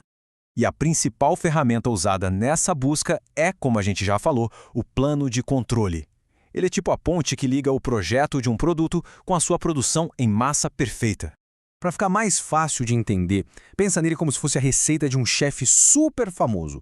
Cada ingrediente, cada passo, cada temperatura, tudo está anotado para garantir que o prato final seja sempre o mesmo, não importa quem esteja cozinhando. O plano de controle faz exatamente isso, só que para o processo de fabricação. E dentro dessa receita, existem aqueles passos que são críticos. São as chamadas características especiais. São coisas que, olha, simplesmente não podem dar errado. Seja por uma lei, tipo a segurança de um freio, ou para garantir a satisfação de quem compra. E essas características, claro, recebem atenção máxima no plano. Agora, aqui a coisa fica bem interessante. O controle de qualidade precisa se adaptar, sabe? Como a gente está vendo aqui, às vezes o grande desafio está na ação da pessoa, na habilidade de quem opera a máquina. Em outros casos, o segredo está todo no material. Entender essa diferença é o pulo do gato para ter um controle que realmente funciona. E a gente vai ver isso com 2 exemplos bem práticos. Então vamos lá, nosso primeiro caso. Ele é sobre algo que depende fundamentalmente da habilidade de uma pessoa. O ajuste do farol de um carro. O ajuste certinho do farol não é só para deixar o carro bonito, não. É uma exigência da lei para garantir a segurança de todo mundo na estrada. E é por isso que ele é classificado como uma característica especial. A qualidade aqui, então, depende diretamente de quem está fazendo o ajuste. E olha aí, essa é a receita para essa tarefa.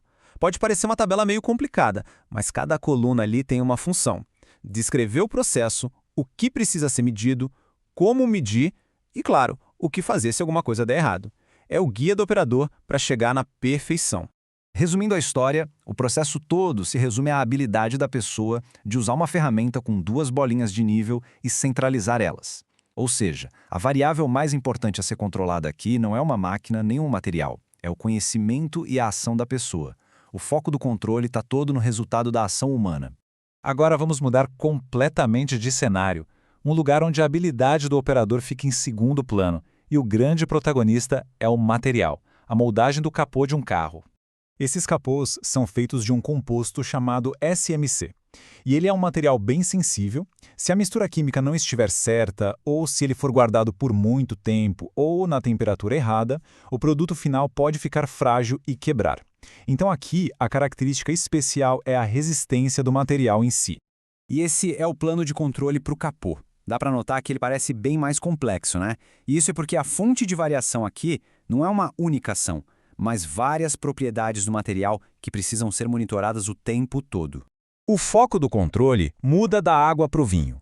Em vez de ficar olhando a ação de uma pessoa, o plano exige o controle das variáveis do material. Precisa de relatório de laboratório para cada lote de matéria-prima, um controle super rígido da data de validade para garantir que o estoque está sempre novo e sensores para ficar de olho na temperatura.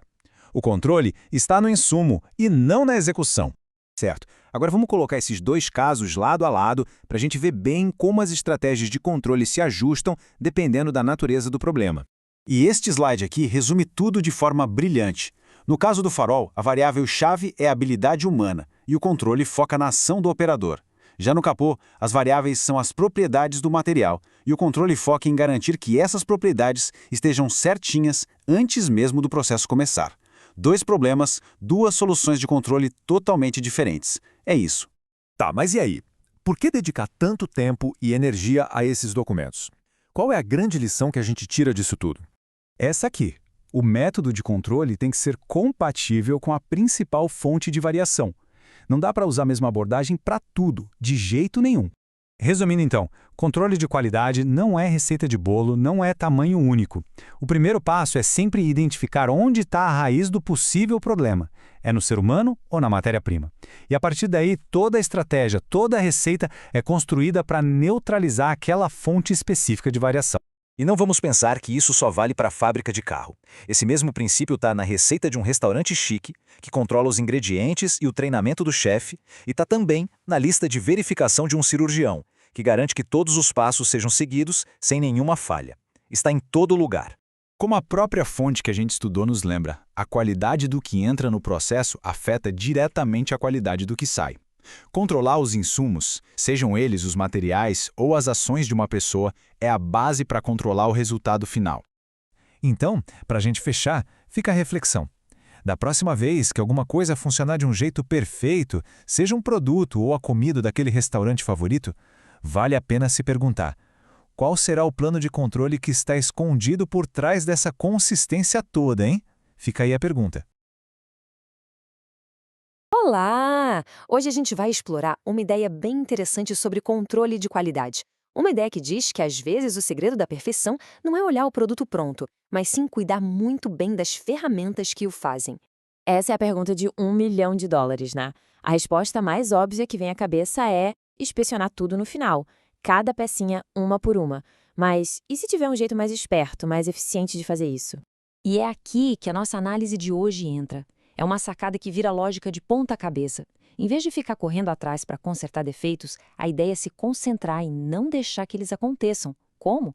Controlando o processo do início ao fim. Então, este aqui é o nosso caminho. A gente começa entendendo o princípio por trás de tudo, depois diferencia o que é processo e o que é produto. Aí vamos ver um caso prático de pintura, destrinchar o documento que organiza isso tudo e, no final, fechar com a mentalidade proativa, que é a chave de tudo. Ok, vamos lá? Essa analogia da cozinha é perfeita. Pensa bem. Ninguém espera que um prato incrível saia de uma cozinha toda suja e desorganizada, certo? A qualidade da comida começa com um ambiente limpo, com tudo no lugar. Na indústria, a lógica é exatamente a mesma. Certo, essa é a definição mais formal de livro. Mas, traduzindo, em alguns tipos de produção, o estado do equipamento não é só um detalhe, é o fator decisivo. Se a máquina estiver limpinha, calibrada, tinindo, o produto vai sair perfeito. É uma relação de causa e efeito super direta. Para essa ideia funcionar na prática, a gente precisa saber separar bem duas coisas. De um lado, a ação que a gente controla, do outro, o resultado que a gente mede. Vamos ver essa diferença? E essa comparação deixa tudo bem claro. A característica do processo é a causa, por exemplo, a limpeza da máquina. E a característica do produto é a consequência, o efeito. Nesse caso, a pintura sem nenhuma sujeirinha. Se a gente controlar a causa com rigor, a consequência desejada é praticamente garantida. E o material original reforça bem isso. Não é só fazer a manutenção de qualquer jeito. É controlar a manutenção como se ela fosse uma etapa crítica da produção. A limpeza, a troca de peça, o ajuste, tudo isso vira parte do plano, com hora e jeito certo para acontecer. Beleza, agora vamos sair um pouco da teoria e ver como isso funciona na vida real. Vamos pegar um exemplo clássico da indústria, a pintura de peças. O legal aqui é como as coisas se conectam. Olha só, o objetivo final é ter uma pintura sem poeira, sem nada. Essa é a característica do produto. O problema é que partículas de sujeira podem estragar tudo. Então, qual é a solução controlada? A característica do processo, a limpeza programada da cabine e das pistolas de tinta. Simples assim. Tá. Mas como se garante que tudo isso vai ser feito do jeito certo sempre? É aí que entra uma ferramenta chamada plano de controle. Pensa nele como o manual de instruções, o roteiro oficial para manter o processo nos eixos. Eu sei, à primeira vista pode parecer uma tabela super complicada, cheia de informações. Mas vamos com calma, vamos quebrar e olhar só para as partes mais importantes. Cada coluna ali tem um porquê, garantindo que nada seja esquecido. E aqui está o pulo do gato. Qualidade não é uma opinião, não é "eu acho que tá bom". Qualidade tem número. O plano estabelece um alvo objetivo que dá para medir. Nesse caso, menos de 6 partículas.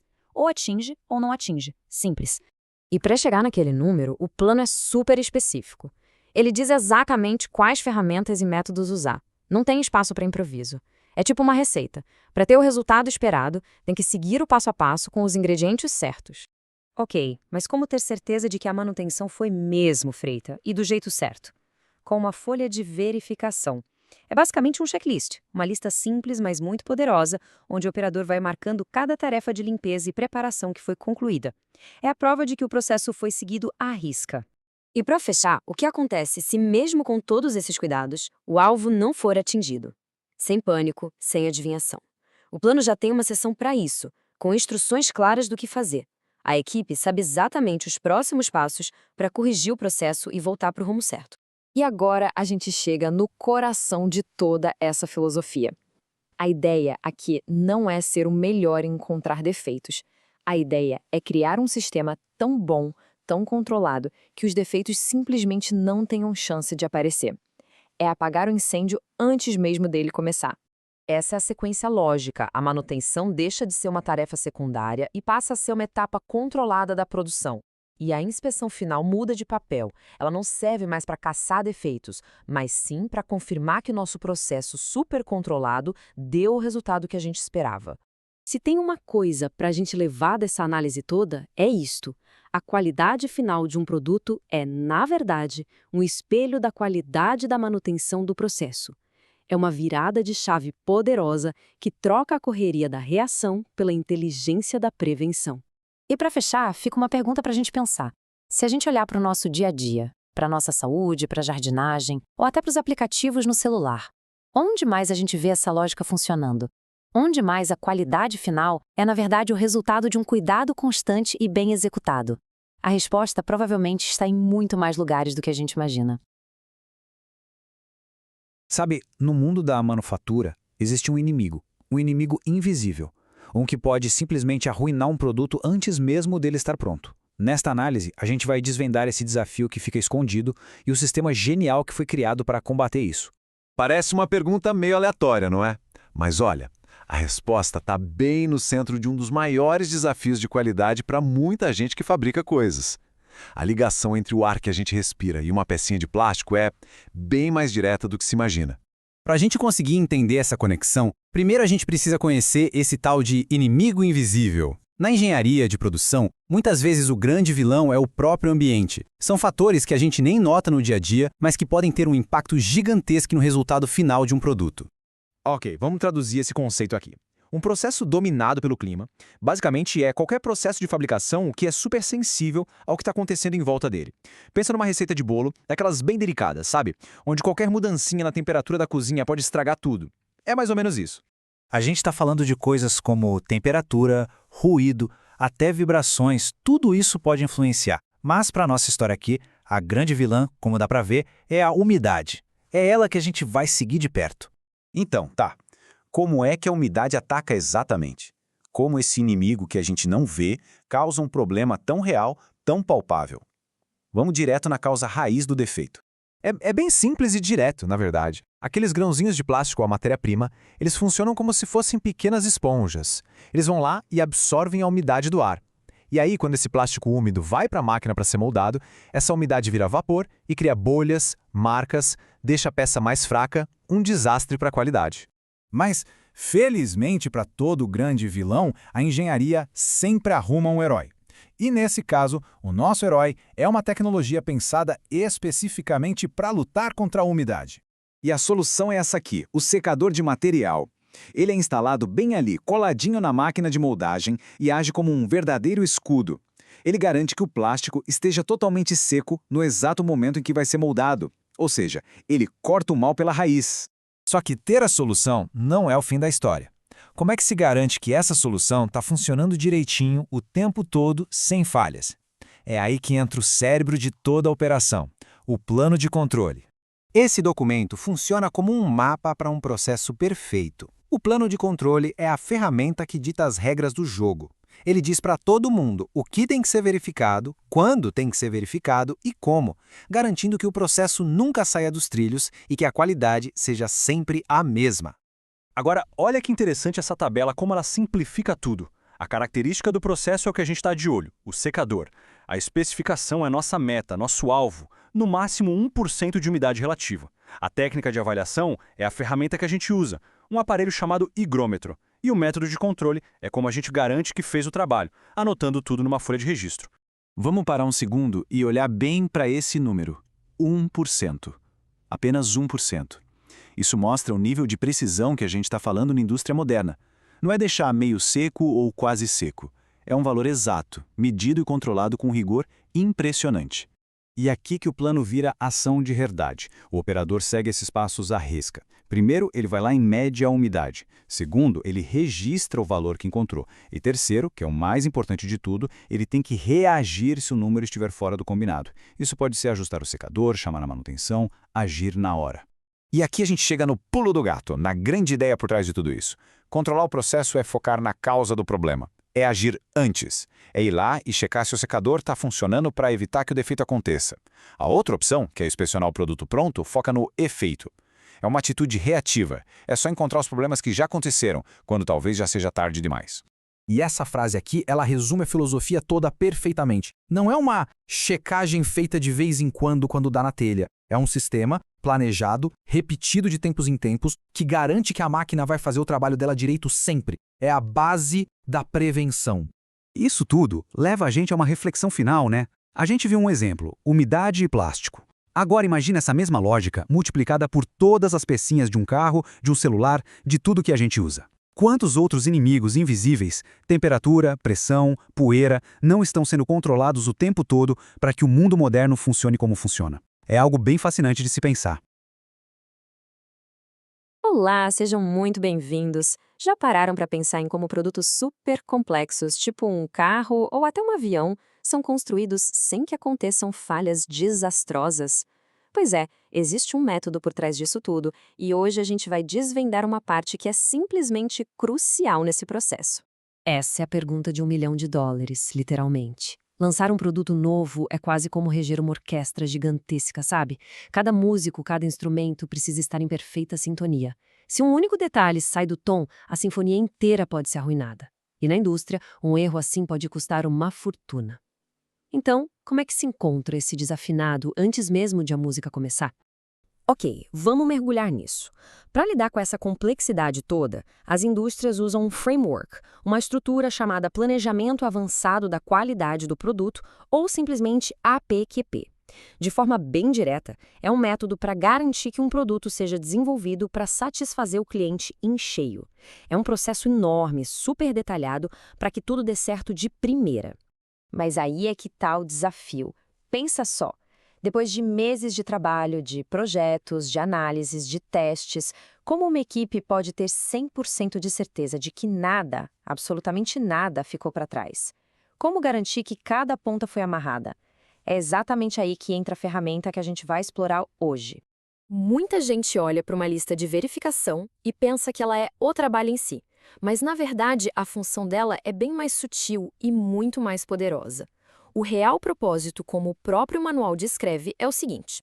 Prestem muita atenção nessa palavra, verificar.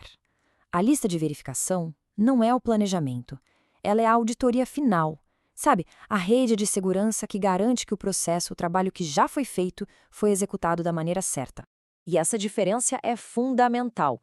A equipe não pega a lista e começa a trabalhar a partir dela. Não, a equipe faz todo o planejamento primeiro. Só lá no final, eles usam a lista para se perguntar: e aí, pessoal, esquecemos de alguma coisa? É uma checagem, não um guia de como fazer. Certo, então vamos dar um zoom agora e ver como essas listas funcionam na prática. O que elas perguntam, afinal, para garantir que a cultura seja de prevenção de problemas e não só de apagar incêndios? Vamos começar com a lista de verificação do DFMEA. É um nome comprido, né?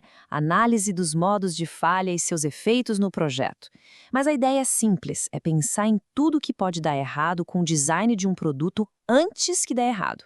O objetivo aqui é ter certeza de que a equipe foi bem rigorosa ao antecipar essas falhas. E olha só uma das perguntas mais poderosas.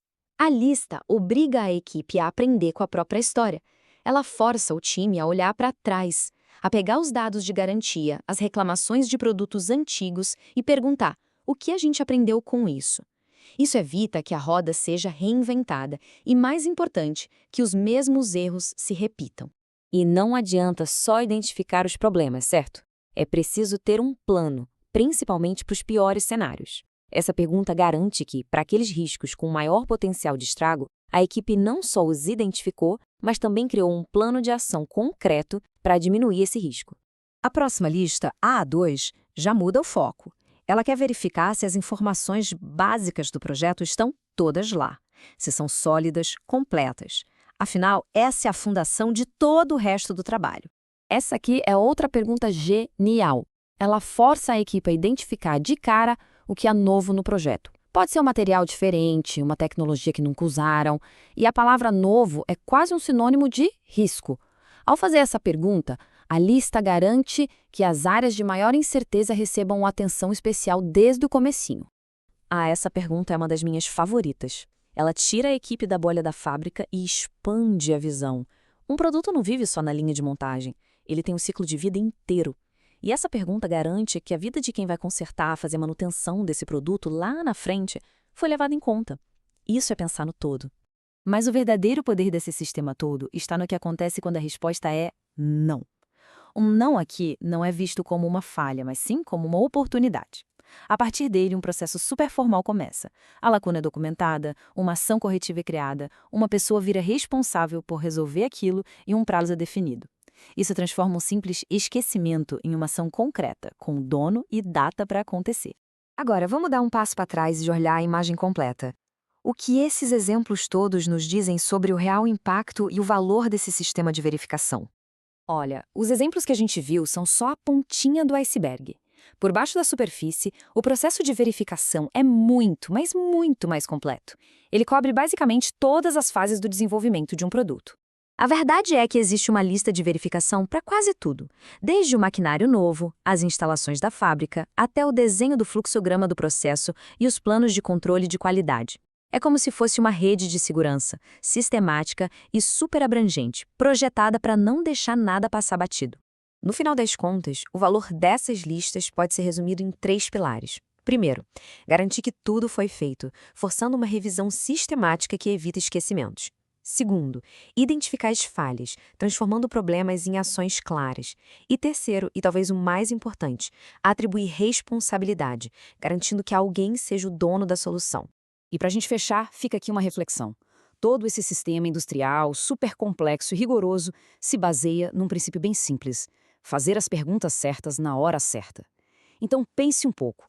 Que pequena lista de verificação poderia ajudar a evitar erros no seu próprio trabalho, no seu dia a dia? Fica aí a provocação. Obrigado e até a próxima.